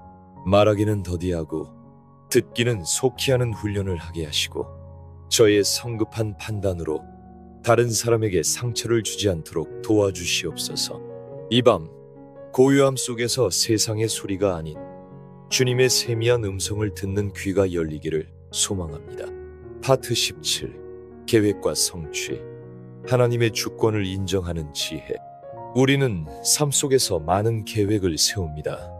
그러나 그 계획이 우리의 뜻대로 이루어지는 경우는 그리 많지 않습니다. 잠언은 인간의 계획과 하나님의 주권 사이의 관계에 대한 깊은 통찰을 줍니다. 잠언 16번째 장 9번째 절은 이렇게 말합니다. 사람이 마음으로 자기의 길을 계획할지라도 그의 걸음을 인도하시는 이는 여호와시니라. 이것이 17번째 지혜, 하나님의 주권을 인정하는 지혜입니다. 우리가 아무리 치밀하게 계획을 세울지라도 그 계획의 성취 여부, 우리 삶의 최종적인 방향을 결정하시는 분은 하나님이시라는 것입니다. 이것은 우리가 아무런 계획 없이 살아야 한다는 뜻이 아닙니다. 우리는 최선을 다해 계획하고 준비해야 합니다. 그러나 그 결과는 온전히 하나님께 맡겨야 합니다. 잠언 16번째 장 3번째 절은 너의 행사를 여호와께 맡기라. 그리하면 네가 경영하는 것이 이루어지리라고 약속합니다. 여기서 맡기라는 것은 굴려버리라는 뜻입니다. 마치 무거운 돌을 굴려서 다른 사람에게 넘겨주듯 우리의 모든 계획과 일의 결과를 하나님께 완전히 굴려 맡겨버리라는 것입니다. 그때 하나님께서 우리의 경영하는 것, 즉 우리의 계획이 이루어지도록 역사하시겠다는 것입니다. 우리의 계획이 하나님의 뜻과 일치할 때 그 계획은 가장 확실하게 성취됩니다. 그러나 만약 우리의 계획이 하나님의 뜻과 다르다면 하나님께서는 그것을 막으시고 더 좋은 길로 우리를 인도하십니다. 야고보서 4번째 장 13번째 절부터 15번째 절까지는 자신의 계획을 자신하는 상인들에게 이렇게 경고합니다. 들으라. 너희 중에 말하기를 오늘이나 내일이나 우리가 어떤 도시에 가서 거기서 1년을 머물며 장사하여 이익을 보리라 하는 자들아, 너희가 도리어 말하기를 주의 뜻이면 우리가 살기도 하고 이것이나 저것을 하리라 할 것이거늘 모든 계획 앞에 주의 뜻이면 디오몰렌티라는 겸손한 고백이 선행되어야 함을 가르쳐 줍니다. 사도 바울은 아시아에서 복음 전하기를 간절히 원했지만 성령께서 길을 막으셨습니다. 그는 자신의 계획을 고집하지 않고 환상 중에 나타난 마게도냐 사람의 부름에 순종했습니다. 그 결과 유럽 선교의 문이 활짝 열리게 되었습니다. 그의 계획은 좌절되었지만 하나님의 더 크고 놀라운 계획이 이루어진 것입니다. 당신은 지금 어떤 계획을 세우고 있습니까? 그 계획을 하나님께 아뢰고 그분의 뜻을 구했습니까? 아니면 모든 것이 당신의 통제 아래 있다고 착각하고 있습니까? 우리의 모든 걸음을 인도하시는 주님께 의탁하며 기도합니다. 나의 걸음을 인도하시는 주님, 제가 마음으로 세운 모든 계획들을 주님 앞에 내려놓습니다. 저의 뜻이 아니라 아버지의 뜻이 이루어지기를 원합니다. 저의 모든 행사를 주님께 온전히 맡기오니 주님께서 친히 경영하여 주시옵소서. 만약 저의 계획이 주님의 뜻과 다르다면 기꺼이 순종하며 제 길을 돌이킬 수 있는 겸손함을 주시옵소서.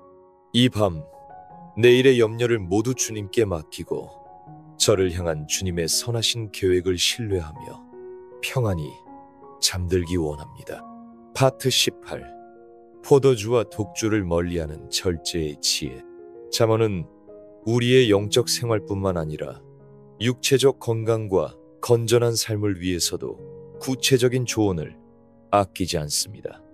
그 중 하나가 바로 절제되지 않은 음주에 대한 경고입니다.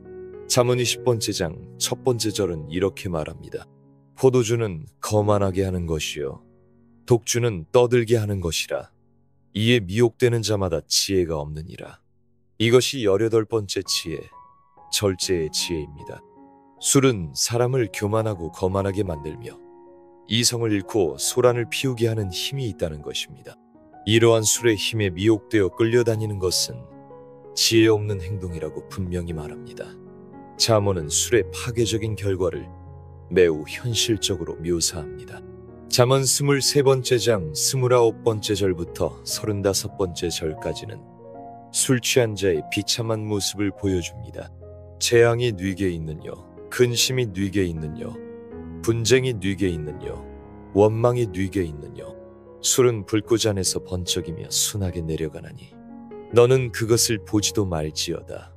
그것이 마침내 뱀같이 물 것이요 독사같이 쏠 것이며 또 네 눈에는 괴이한 것이 보일 것이요 네 마음은 구부러진 말을 할 것이며 술 취함은 결국 재앙과 근심, 다툼과 원망을 낳습니다. 시작은 보기 좋고 마시기 쉬우나 그 끝은 뱀과 독사의 맹독과 같습니다. 판단력을 흐리게 하고 입으로 죄를 짓게 만들며 심지어는 육체적인 고통에도 무감각하게 만듭니다. 노아는 의로운 사람이었지만 포도주에 취해 벌거벗은 채 잠들어 자식들 앞에서 큰 수치를 당했습니다. 롯은 두 딸이 주는 술에 취해 근친상간이라는 끔찍한 죄를 짓게 되었습니다. 이처럼 술은 경건한 사람조차도 한순간에 무너뜨릴 수 있는 무서운 힘을 가지고 있습니다. 신약 시대에 와서 바울은 에베소서 5번째 장 18번째 절에서 이 문제를 영적으로 승화시킵니다. 술 취하지 말라. 이는 방탕한 것이니 오직 성령으로 충만함을 받으라. 세상 사람들은 술에 취해 시름을 잊고 쾌락을 얻으려 하지만 우리는 술이 아닌 성령에 취해야 한다는 것입니다. 성령으로 충만할 때 우리는 세상이 주는 것과 비교할 수 없는 참된 기쁨과 평안, 담대함을 얻게 됩니다. 술의 힘이 아니라 성령의 능력이 우리를 다스리게 해야 합니다. 당신의 삶은 무엇에 취해 있습니까? 당신의 기쁨과 위로의 원천은 어디에 있습니까? 우리를 절제하게 하시는 성령의 능력을 구하며 기도하기를 원합니다. 성령 하나님, 제 삶을 주장하여 주시옵소서. 세상의 헛된 것과 죄악된 쾌락에 취하지 않게 하시고 오직 성령으로 충만하게 하여 주시옵소서. 제 몸이 성령의 전임을 기억하고 술과 같은 중독성이 있는 것들로부터 저를 지켜주옵소서. 모든 일에 절제하여 제 마음과 몸을 깨끗하게 유지하며 주님을 섬기게 하여 주옵소서. 이 밤 세상의 어떤 것으로도 채울 수 없는 영혼의 갈증을 성령의 생수로 채워주시기를 간구합니다. 파트 19. 참된 아름다움. 내면의 가치를 아는 지혜. 세상은 외적인 아름다움을 숭배하고 그것을 얻기 위해 엄청난 시간과 돈을 투자하게 만듭니다. 그러나 잠언은 시간이 지나면 시들어버릴 외적인 아름다움보다 영원히 빛나는 내면의 아름다움이 훨씬 더 가치 있다고 가르칩니다. 잠언 31번째 장 30번째 절은 현숙한 여인에 대한 묘사의 결론 부분에서 이렇게 선언합니다. 고운 것도 거짓되고 아름다운 것도 헛되나 오직 여호와를 경외하는 여자는 칭찬을 받을 것이라. 이것이 19번째 지혜, 참된 아름다움을 아는 지혜입니다. 이 말씀은 물론 1차적으로 여성에게 해당되지만 그 원리는 남성을 포함한 우리 모두에게 적용됩니다. 외모의 고움이나 아름다움은 영원하지 않고 결국 우리를 속이는 헛된 것입니다. 그러나 여호와를 경외하는 그 내면의 경건함과 지혜는 하나님과 사람에게 영원한 칭찬을 받게 합니다. 사무엘이 이새의 아들들 가운데 다음 왕을 선택하려 할 때 그는 외모가 준수한 장남 엘리압을 보고 마음에 두었습니다. 그러나 하나님께서는 사무엘상 16번째 장 7번째 절에서 내가 보는 것은 사람과 같지 아니하니 사람은 외모를 보거니와 나 여호와는 중심을 보느니라고 말씀하셨습니다. 하나님의 평가 기준은 우리의 외모나 스펙이 아니라 우리의 마음의 중심입니다. 그분은 화려한 겉모습 뒤에 숨겨진 교만한 마음보다 비록 초라한 외모일지라도 하나님을 경외하는 겸손한 마음을 훨씬 더 귀하게 보십니다. 베드로전서 3번째 장 3번째와 4번째 절도 같은 맥락에서 아내들에게 권면합니다. 너희의 단장은 머리를 꾸미고 금을 차고 아름다운 옷을 입는 외모로 하지 말고 오직 마음에 숨은 사람을 온유하고 안정한 심령에 썩지 아니할 것으로 하라. 이는 하나님 앞에 값진 것이니라. 썩어 없어질 외모를 꾸미는 것보다 영원히 썩지 않을 온유하고 안정된 내면의 성품을 가꾸는 것이 하나님 보시기에 훨씬 더 가치 있는 일이라는 것입니다. 당신은 어디에 더 많은 시간과 에너지를 투자하고 있습니까? 당신의 겉모습을 가꾸는 일입니까? 아니면 당신의 내면을 가꾸는 일입니까? 당신은 사람들의 평가에 더 신경 씁니까? 아니면 하나님의 평가에 더 신경 씁니까? 영원한 아름다움을 사모하며 기도합시다. 중심을 보시는 하나님, 제가 세상의 기준을 따라 썩어질 외모를 꾸미는데 마음을 빼앗기지 않게 하여 주시옵소서. 고운 것도 아름다운 것도 헛됨을 알게 하시고 오직 주님을 경외하는 내면의 아름다움을 추구하게 하옵소서.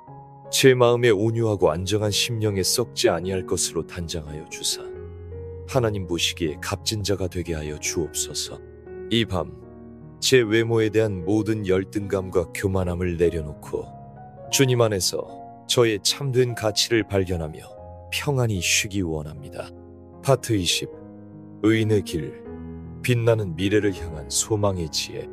인생을 살다 보면 때로 악인이 형통하고 의인이 고난받는 것처럼 보여 낙심될 때가 있습니다.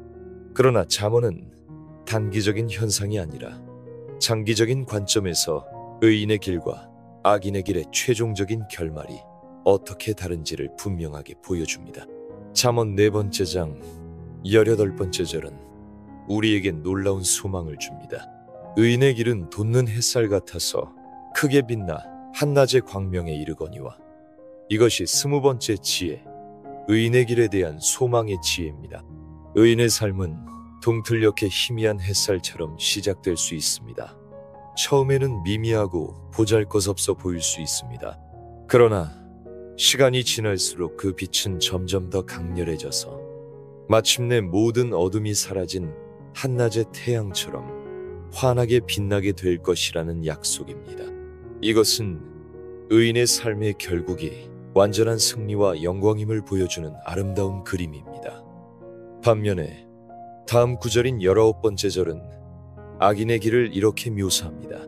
악인의 길은 어둠 같아서 그가 걸려 넘어져도 그것이 무엇인지 깨닫지 못하느니라.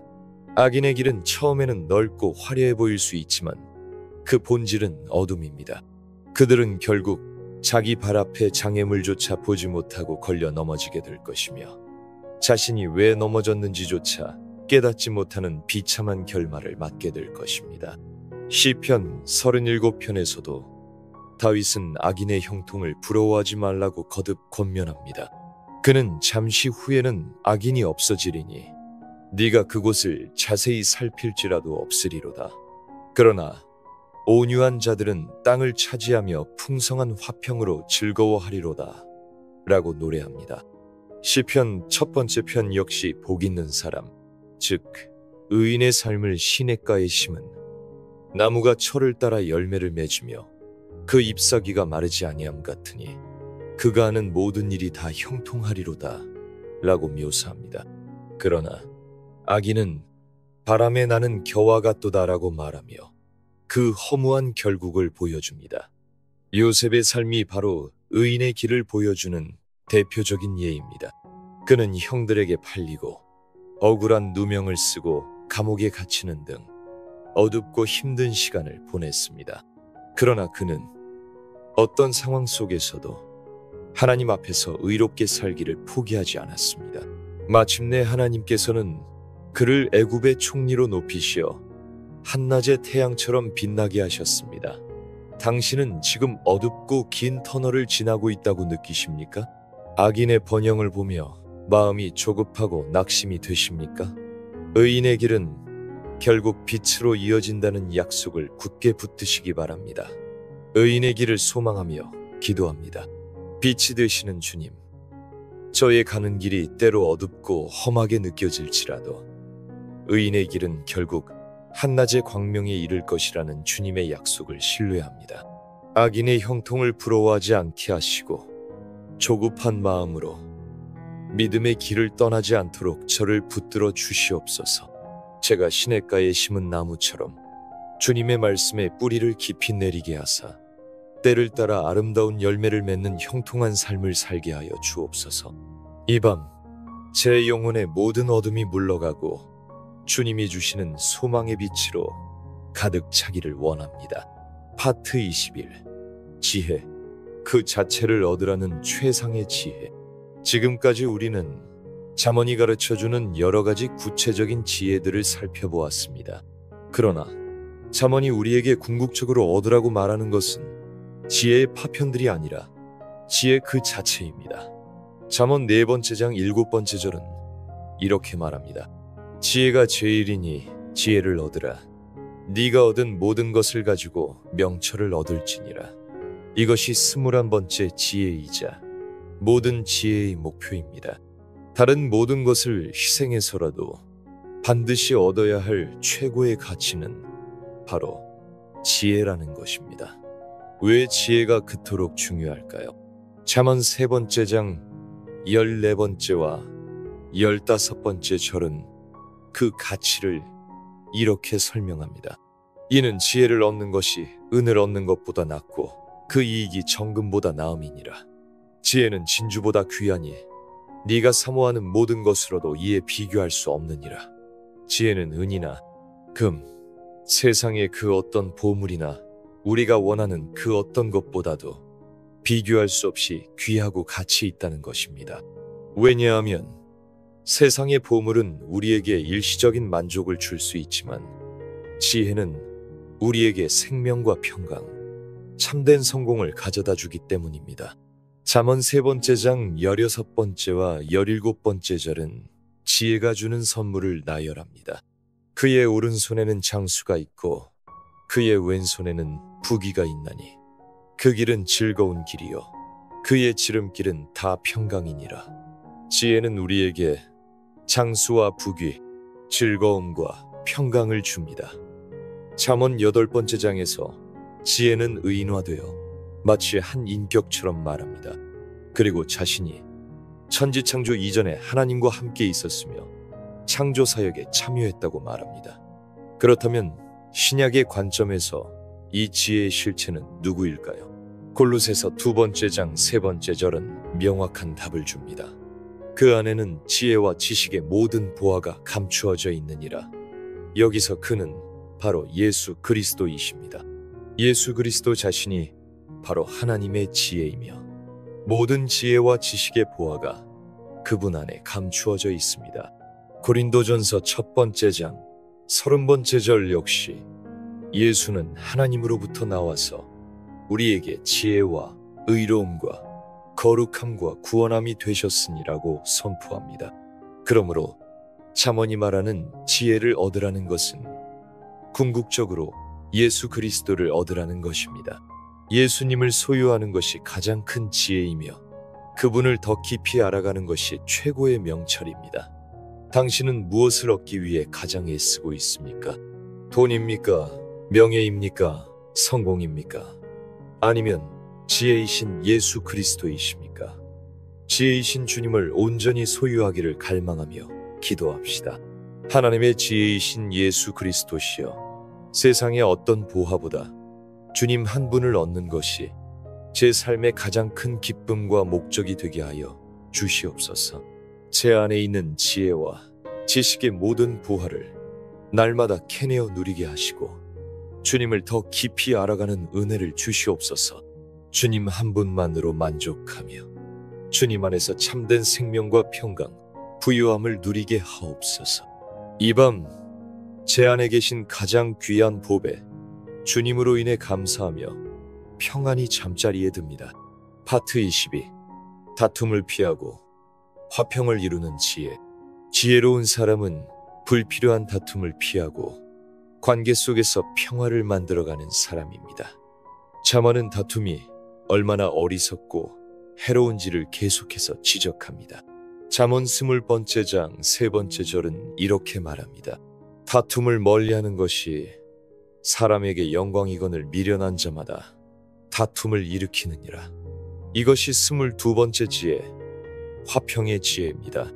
자존심 때문에 혹은 사소한 문제 때문에 다투기 시작하는 것은 미련한 자의 행동입니다. 반대로 먼저 손을 내밀고 다툼을 피하는 것이야말로 진정한 영광이라는 것입니다. 십자가는 이 원리를 가장 잘 보여줍니다.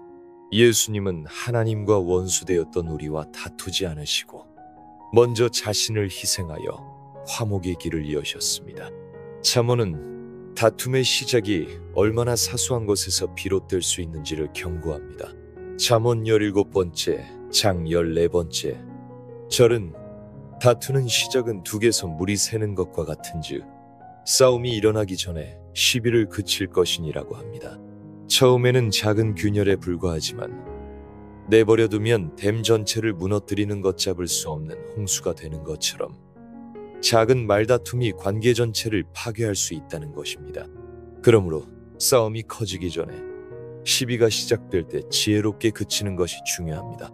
이삭은 블레셋 사람들이 우물을 팔 때마다 와서 자기들 것이라고 우기며 다툴 때 그들과 싸우지 않고 자리를 옮겨 새로운 우물을 팠습니다. 그는 불필요한 다툼을 피했고 하나님께서는 마침내 그에게 아무도 다투지 않는 르호봇, 즉 넓은 장소라는 이름의 우물을 허락하사 크게 번성하게 하셨습니다. 싸우지 않고 이기는 지혜를 보여준 것입니다. 마태복음 5번째 장 9번째 절에서 예수님은 산상수훈을 통해 화평하게 하는 자는 복이 있나니 그들이 하나님의 아들이라 일컬음을 받을 것이미요 라고 말씀하셨습니다. 다툼을 일으키는 자가 아니라 깨어진 관계를 회복시키고 평화를 만들어가는 사람, 즉 피스메이커가 바로 하나님의 아들딸의 정체성이라는 것입니다. 당신은 주로 다툼을 시작하는 편입니까? 아니면 멈추는 편입니까? 당신이 가는 곳마다 평화가 임합니까? 아니면 갈등이 생겨납니까? 화평의 왕이신 주님의 성품을 구하며 기도하기를 원합니다. 화평의 왕이신 주님, 제게 다툼을 멀리하고 화평을 이루는 지혜를 주시옵소서. 억울하고 자존심 상하는 상황에서도 싸우기보다 양보하고 용서하는 넓은 마음을 주시옵소서. 제가 가는 곳마다 다툼을 그치게 하고 깨어진 관계를 회복시키는 피스메이커로 쓰임받게 하옵소서. 이밤 제 마음속에 남아있는 모든 갈등과 미움을 주님의 평화로 덮어주시고 모든 사람과 더불어 평안히 잠들게 하옵소서. 파트 23. 이웃을 존중하고 사랑하는 공동체의 지혜. 잠언의 지혜는 나 중심적인 삶에서 벗어나 우리라는 공동체 안에서 이웃과 더불어 살아가는 법을 가르칩니다. 잠언 3번째 장 27번째 절과 28번째 절은 이웃에 대한 우리의 책임을 일깨워 줍니다. 내 손이 손을 베풀 힘이 있거든 마땅히 받을 자에게 베풀기를 아끼지 말며 내게 있거든 이웃에게 이르기를 갖다가 다시 오라 내일 주겠노라 하지 말며. 이것이 23번째 지혜, 이웃 사랑의 지혜입니다. 이웃을 도울 힘이 있고 도와야 할 사람이 있다면 그것을 아끼거나 미루지 말라는 것입니다. 지금 당장 도울 수 있으면서도 나중에 오세요, 내일 줄게요 라고 말하는 것은 이웃에 대한 사랑과 존중이 없는 태도입니다. 잠언은 이웃을 해치려는 악한 계획을 품는 것을 엄격히 금합니다. 같은 장 29번째 절은 네 이웃이 네 곁에서 평안히 살거든 그를 해하려고 꾀하지 말라고 경고합니다. 이웃이 나를 신뢰하고 평안히 지내는데 뒤에서는 그를 해칠 계획을 세우는 것은 하나님 보시기에 매우 악한 일입니다. 구약의 율법은 레위기 19번째 장 18번째 절에서 네 이웃 사랑하기를 네 자신과 같이 사랑하라고 명령하며 이웃 사랑의 황금률을 제시했습니다. 예수님께서는 이 계명이 하나님 사랑과 더불어 가장 큰 계명이라고 말씀하셨습니다. 선한 사마리아인의 비유를 통해 예수님은 강도 만난 자를 보고도 그냥 지나쳐버린 제사장과 레위인이 아니라 자비를 베푼 사마리아인이 진정한 이웃이라고 가르치셨습니다. 우리의 이웃은 인종이나 신분, 종교와 상관없이 우리의 도움이 필요한 모든 사람입니다. 로마서 13번째 장 10번째 절은 사랑은 이웃에게 악을 행하지 아니하나니 그러므로 사랑은 율법의 완성인이라고 말합니다. 이웃에게 해를 끼치지 않는 소극적인 사랑을 넘어 적극적으로 선을 행하는 것이 참된 사랑이며 율법을 완성하는 길입니다.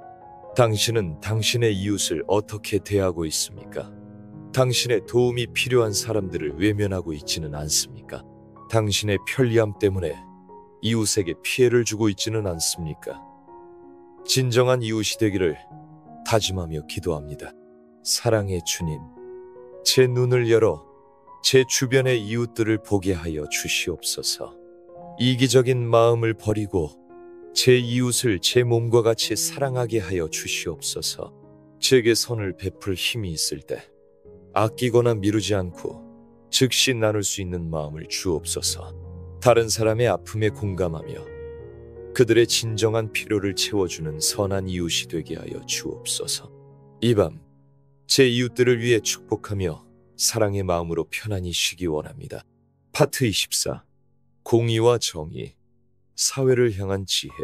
잠언의 지혜는 개인의 경건과 윤리에만 머무르지 않고 우리가 속한 사회 전체의 건강함을 위한 공적인 지혜로까지 확장됩니다. 잠언은 특별히 재판관이나 통치자들이 공의와 정의를 행할 것을 강력하게 촉구합니다. 잠언 29번째 장 4번째 절은 이렇게 말합니다. 왕은 정의로 나라를 견고하게 하나 뇌물을 억지로 내게 하는 자는 나라를 멸망시키느니라. 이것이 24번째 지혜, 공의로운 사회를 위한 지혜입니다. 한 나라의 지도자가 공의와 정의의 원칙에 따라 통치할 때 그 나라는 반석 위에 선 것처럼 견고해집니다. 그러나 지도자가 뇌물을 받고 불의한 판결을 내리기 시작하면 그 나라의 기초는 썩어 무너지게 됩니다. 아모스 선지자는 불의가 만연한 이스라엘 사회를 향해 아모스 5번째 장 24번째 절에서 오직 정의를 물같이 공의를 마르지 않는 간 같이 흐르게 할지어다 라고 외쳤습니다. 하나님의 뜻은 이 사회의 정의와 공의가 마르지 않는 강물처럼 넘쳐 흐르는 것입니다.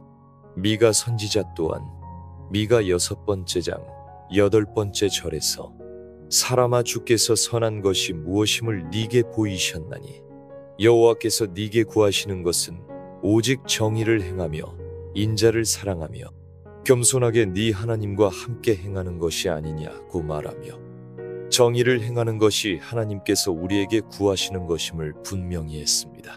솔로몬은 지혜로운 재판으로 유명했습니다. 그는 진짜 어머니를 가려내는 재판을 통해 억울한 사람의 편에 서서 공의를 세웠습니다. 반면 아합 왕과 그의 아내 이세벨은 나봇의 포도원을 빼앗기 위해 거짓 증인을 세워 무고한 나봇을 죽이는 끔찍한 불의를 저질렀습니다. 그 결과 그들은 하나님의 심판을 받아 비참한 최후를 맞았습니다. 오늘날 우리는 직접 재판을 하거나 나라를 다스리지는 않을 수 있습니다. 그러나 우리 각자의 삶의 자리에서, 가정에서, 직장에서, 작은 공동체 안에서 우리는 공의와 정의를 실천해야 할 책임이 있습니다. 연약한 자의 편에 서주고 불의를 보고 침묵하지 않으며 정직하게 자신의 역할을 감당하는 것이 바로 하나님 나라의 공의를 이루는 삶입니다. 당신은 당신의 삶의 자리에서 정의를 물같이 흐르게 하고 있습니까? 아니면 불의에 동조하거나 침묵하며 자신의 이익만을 구하고 있습니까? 이 땅에 하나님의 공의가 임하기를 기도합니다. 공의의 하나님, 이 땅에 주님의 정의와 공의가 강물처럼 흐르게 하여 주시옵소서. 지도자들에게 지혜와 정직한 마음을 주사 나라를 견고하게 세우게 하옵소서. 저 또한 제 삶의 작은 자리에서부터 공의를 행하고 불의와 타협하지 않는 용기를 주시옵소서. 연약하고 억울한 자들의 목소리에 귀 기울이게 하시고 그들의 편에 서는 자가 되게 하여 주옵소서. 이 밤 불의한 세상으로 인해 아파하시는 주님의 마음을 품고 기도하며 잠들기 원합니다. 파트 25. 지혜로운 자의 책망. 사랑의 약이라는 지혜. 누구에게나 책망은 듣기 싫은 소리입니다. 그러나 잠언은 지혜로운 자가 해주는 책망은 우리에게 보약이 된다고 가르칩니다. 잠언 27번째 장 6번째 절은 이렇게 말합니다. 친구의 아픈 책망은 충직으로 말미암는 것이나 원수의 잦은 입맞춤은 거짓에서 난 것이니라. 이것이 25번째 지혜, 책망을 받아들이는 지혜입니다. 나를 진정으로 사랑하고 아끼는 친구가 해주는 아픈 책망은 나를 위한 충성스러운 마음에서 비롯된 것입니다. 그것은 당장은 쓰라리지만 결국 나를 살리는 약이 됩니다. 반면 마음속으로는 나를 미워하면서 겉으로만 친한 척하며 입을 맞추는 원수의 칭찬은 나를 속이고 넘어뜨리려는 거짓된 독과 같습니다. 우리는 쓴 약을 주는 친구와 달콤한 독을 주는 원수를 분별할 줄 알아야 합니다. 잠언 25번째 장 12번째 절은 지혜로운 책망의 가치를 이렇게 표현합니다. 슬기로운 자의 책망은 청종하는 귀에 금고리와 정금 장식이니라. 귀 기울여 듣는 사람에게 지혜로운 책망은 순금으로 만든 장신구처럼 귀하고 아름다운 것이라는 의미입니다. 다윗 왕이 밧세바를 범하고 우리아를 죽이는 끔찍한 죄를 지었을 때 나단 선지자는 목숨을 걸고 왕 앞에 나아가 비유를 통해 그의 죄를 책망했습니다. 그 순간 다윗은 내가 여호와께 죄를 범하였노라고 즉시 회개했습니다. 나단의 충직한 책망이 다윗을 회개의 자리로 이끌었고 그를 파멸에서 구원했습니다. 그러나 아합 왕은 늘 자신의 뜻을 거스르는 바른 말을 하는 미가야 선지자를 미워하고 자신의 귀에 달콤한 거짓 예언을 하는 선지자들만 가까이 했습니다. 그는 결국 전쟁터에서 죽음을 맞았습니다. 책망을 받아들이느냐 거부하느냐가 생사와 흥망을 가른 것입니다. 잠언은 심지어 우리가 그런 책망을 구할 필요가 있음을 암시합니다. 잠언 27번째 장 5번째 절은 면책은 숨은 사랑보다 나으니라고 말합니다. 마음속으로만 사랑하면서 아무 말도 안 해주는 것보다 드러내놓고 꾸짖어주는 것이 더 낫다는 것입니다. 당신의 주변에는 당신의 잘못을 사랑으로 책망해 줄 수 있는 나단과 같은 친구가 있습니까? 당신은 그런 책망을 들었을 때 어떻게 반응합니까? 감사함으로 받습니까? 아니면 분노하고 변명합니까? 쓴 약과 같은 책망을 감사히 받는 마음을 구하며 기도합니다. 사랑의 주님, 제게 친구의 충직한 책망을 들을 수 있는 겸손한 귀를 허락하여 주시옵소서.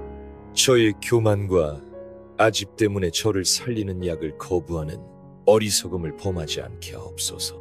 저를 책망해주는 사람을 미워하지 않고 오히려 저를 사랑하는 귀한 동역자로 여기고 감사하게 하옵소서. 저 또한 다른 지체의 잘못을 보았을 때 미움이 아닌 사랑과 지혜로 권면할 수 있는 용기를 주시옵소서. 이 밤 저의 완고한 마음을 부드럽게 하사 주님의 어떤 말씀이라도 달게 받게 하여 주시기를 원합니다. 파트 26. 미래에 대한 염려를 내려놓는 지혜. 인간이 가진 가장 큰 고통 중 하나는 아직 일어나지도 않은 미래에 대한 염려와 두려움입니다. 잠언은 우리에게 오늘에 충실하며 내일 일은 하나님께 맡기라고 권면합니다. 잠언 27번째 장 1번째 절은 이렇게 말합니다. 너는 내일 일을 자랑하지 말라. 하루 동안에 무슨 일이 일어날는지 네가 알 수 없음이니라. 이것이 26번째 지혜, 염려를 내려놓는 지혜입니다. 내일은 이렇게 될 거야 라고 자신있게 계획하고 자랑하지 말라는 것입니다. 왜냐하면 우리는 단 하루 앞, 아니 단 1시간 앞도 예측할 수 없는 연약한 존재이기 때문입니다. 이러한 인간의 유한함을 인정하는 것이 바로 지혜의 출발점입니다. 예수님께서는 산상수훈에서 이 원리를 더욱 깊이 설명해 주셨습니다. 마태복음 6번째 장 34번째 절에서 예수님은 그러므로 내일 일을 위하여 염려하지 말라.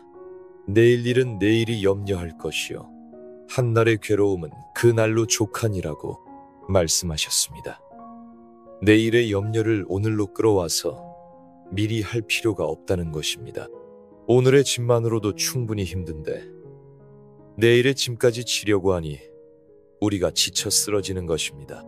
하나님께서는 우리에게 오늘의 짐을 감당할 수 있는 오늘의 은혜, 즉 일용할 양식을 주십니다. 이스라엘 백성이 광야에서 만나를 거둘 때 하나님께서는 딱 하루치만 거두라고 명령하셨습니다. 욕심을 부려 이틀치를 거둔 것은 썩어서 벌레가 생겼습니다. 이것은 우리에게 매일매일 하나님을 의지하며 살아가라는 영적인 훈련이었습니다. 시편 37편 5번째 절은 내 길을 여호와께 맡기라. 그를 의지하면 그가 이루시고 라고 약속합니다. 우리의 미래, 우리의 앞길을 온전히 하나님께 맡기고 그분을 신뢰할 때 하나님께서 친히 우리의 삶을 이루어 가실 것입니다. 베드로전서 5번째 장 7번째 절 역시 너희 염려를 다 주께 맡기라. 이는 그가 너희를 돌보심이라고 권면합니다. 우리가 염려를 맡겨야 하는 이유는 하나님께서 우리를 돌보시기 때문입니다. 선한 목자가 양떼를 돌보듯 사랑하는 아버지가 자녀를 돌보듯 하나님께서 우리를 세심하게 돌보고 계십니다. 그러니 더 이상 혼자서 끙끙 앓지 마십시오. 오늘 당신을 잠 못 들게 하는 내일의 염려는 무엇입니까? 자녀의 미래입니까? 건강에 대한 두려움입니까? 노후에 대한 불안감입니까? 그 모든 것을 주님의 손에 올려드리십시오. 내일의 주인이신 하나님께 모든 염려를 맡기며 기도합니다. 나의 목자 되시는 하나님, 아직 오지도 않은 내일, 이를 미리 염려하며 불안해했던 저의 불신앙을 용서하여 주시옵소서. 제 미래가 제 손에 있지 않고 신실하신 주님의 손에 있음을 믿습니다. 저의 모든 염려를 다 주님께 맡기오니 저를 돌보아 주시옵소서. 오늘 저에게 주신 은혜에 감사하며 오늘에 충실하게 하시고 내일 일은 내일의 주인이신 주님께 온전히 의탁하게 하여 주옵소서. 이 밤 미래에 대한 모든 불안을 내려놓고 주님 안에서 평안히 안식하기를 원합니다. 파트 27. 자기 성찰, 자신을 아는 최종적인 지혜. 잠언의 지혜 여행, 그 마지막 목적지는 결국 자기 자신을 올바로 아는 것입니다. 잠언 27번째, 장 19번째, 절은 마치 거울처럼 우리 자신을 비추게 합니다. 물에 비치면 얼굴이 서로 같은 것 같이 사람의 마음도 서로 비치느니라. 이것이 27번째, 마지막 지혜, 자아 성찰의 지혜입니다.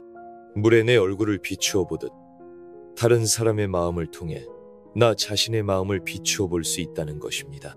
또한 내 마음속을 깊이 들여다볼 때 다른 사람의 마음을 이해할 수 있다는 깊은 통찰입니다. 그러나 가장 중요한 성찰은 하나님 앞에서 나 자신을 보는 것입니다.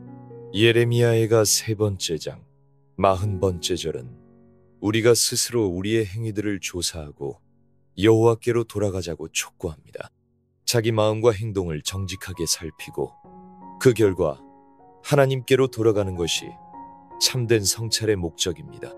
우리는 종종 다른 사람의 눈에 있는 티는 잘 보면서 자기 눈에 있는 들보는 깨닫지 못합니다.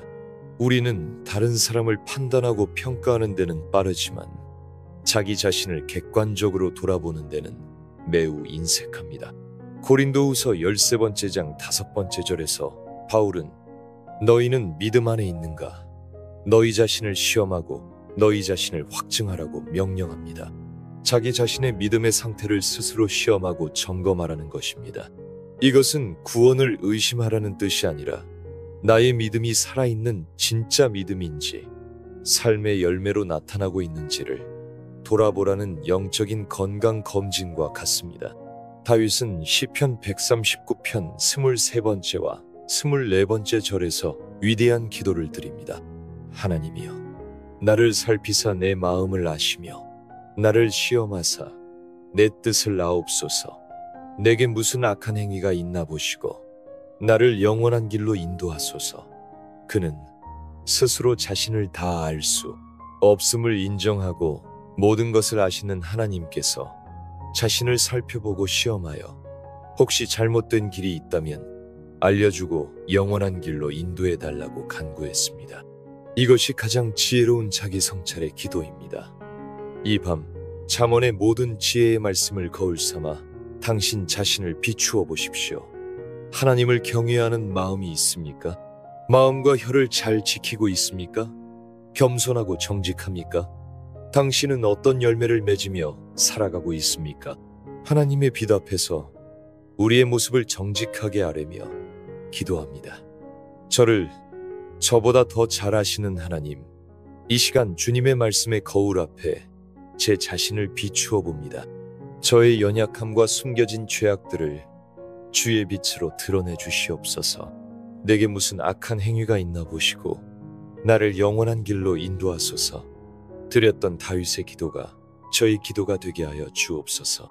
저 자신을 속이지 않고 주님 앞에서 정직하게 저의 모습을 인정하며 회개하게 하소서.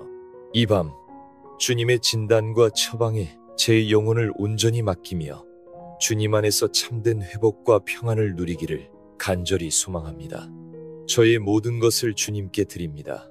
아멘. 오늘 밤 우리는 오랫동안 함께 지혜의 강물을 따라 깊은 여행을 떠났습니다. 혼란스러운 말씀의 홍수 속에서 길을 잃지 않도록 우리의 영혼의 단단한 중심을 잡아줄 영적 나침반을 찾아서 우리는 잠언이라는 지혜의 숲속을 거닐었습니다. 이제 이 고요한 밤의 끝자락에서 우리는 오늘 함께 캐내었던 27가지의 보석 같은 지혜들을 다시 한번 마음에 새기며 우리의 남은 날들을 어떻게 살아가야 할지 조용히 결단하는 시간을 갖고자 합니다. 우리의 여정은 모든 지혜의 시작, 그 첫걸음에서부터 출발했습니다. 우리는 여호와를 경외하는 것이 지식의 근본이라는 잠언의 대선언 앞에서 우리의 지식과 경험이 아닌 오직 창조주 하나님을 향한 거룩한 두려움과 경배가 지혜의 기초임을 고백했습니다. 그리고 그 기초 위에 네 명철을 의지하지 말고 범사의 그를 인정하라는 말씀을 따라 내 삶의 운전대를 온전히 주님께 맡겨드리는 흔들리지 않는 신뢰의 기둥을 세웠습니다. 우리의 불안과 염려가 바로 내 힘으로 인생을 통제하려는 교만에서 비롯되었음을 깨닫고 모든 것을 아시고 인도하시는 하나님께 맡길 때 오는 참된 평안을 맛보았습니다. 그 평안 위에 우리는 모든 지킬 만한 것 중에 더욱 네 마음을 지키라는 명령을 받았습니다. 생명의 근원이 되는 우리의 마음을 성문의 파수꾼처럼 지켜 악한 생각과 부정적인 감정들이 우리를 지배하지 못하도록 오직 하나님의 진리와 사랑으로 마음을 채우기로 결심했습니다. 그리고 그 마음에서 나오는 우리의 혀를 다스리는 지혜를 배웠습니다. 죽고 사는 것이 혀의 힘에 달렸음을 기억하며 사람을 죽이는 칼과 같은 말이 아니라 생명을 살리는 양약과 같은 말을 하기로 다툼을 일으키는 불씨가 아니라 분노를 쉬게 하는 유순한 대답을 하기로 다짐했습니다. 우리의 삶은 관계로 이루어져 있기에 우리는 지혜로운 자와 동행하면 지혜를 얻고 미련한 자와 사귀면 해를 받는다는 지혜를 따라 우리의 교제를 돌아보았습니다. 내 영혼을 세워주는 믿음의 친구를 귀하게 여기고 나 또한 누군가에게 그런 선한 영향력을 끼치는 사람이 되기를 기도했습니다. 관계를 넘어 우리의 일상, 즉 일과 재정에 대한 하나님의 뜻도 발견했습니다. 우리는 게으른 자의 길을 경계하고 누가 보지 않아도 묵묵히 자신의 일을 감당하는 개미의 부지런함을 배우기로 했습니다. 또한 재물의 헛됨을 알고 그것을 의지하지 않으며 오직 하나님께서 맡기신 선한 청지기로서 정직하게 재물을 관리하고 기쁨으로 나누는 삶을 살기로 마음먹었습니다. 우리의 내면을 향한 여정은 계속되었습니다. 우리는 교만은 패망의 선봉이요 겸손은 존귀의 길잡이임을 배우며 우리 안에 숨은 교만을 주님의 빛 앞에 내려놓았습니다. 또한 우리는 분노를 다스리는 법, 특히 해가 지도록 분을 품지 말고 마귀에게 틈을 주지 말라는 실제적인 지혜를 얻었습니다. 이웃 사랑에 대한 구체적인 지침 앞에서 나의 도움이 필요한 이웃을 외면했던 이기적인 모습을 회개하며 작은 자에게 행하는 것이 곧 주님께 하는 것임을 마음에 새겼습니다.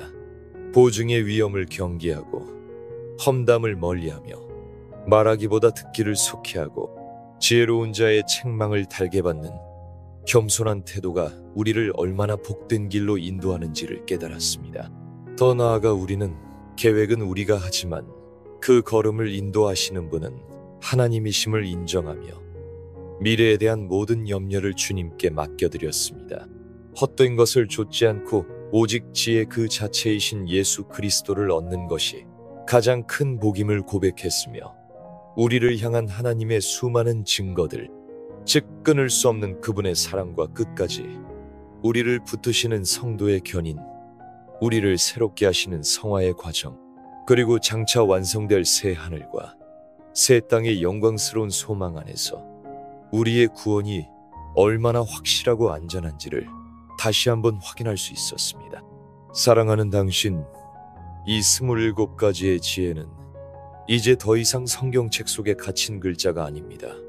이것은 이 밤 당신의 것이 되었습니다. 이제 당신의 손에는 어떤 상황 속에서도 길을 잃지 않게 도와줄 영적 나침반이 쥐어져 있습니다. 그러나 기억하십시오. 나침반은 그것을 가지고 있는 것만으로 길을 찾아주지 않습니다. 우리는 그 나침반이 가리키는 방향을 신뢰하고 실제로 그 방향을 향해 발걸음을 내디뎌야 합니다. 이제 우리가 가져야 할 마음 자세는 무엇일까요? 첫째, 결단하는 마음입니다.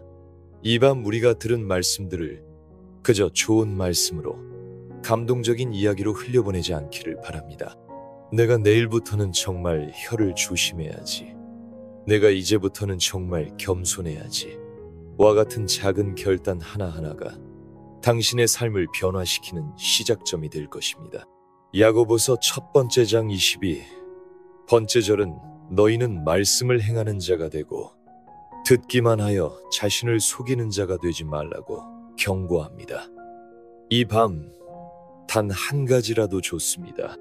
당신의 마음에 가장 깊이 와닿았던 지혜 한 가지를 붙잡고 그것을 내일부터 당신의 삶 속에서 실천하겠다고 주님 앞에 결단해 보십시오. 둘째, 의지하는 마음입니다. 이 모든 지혜를 우리의 힘만으로 살아내는 것은 불가능합니다.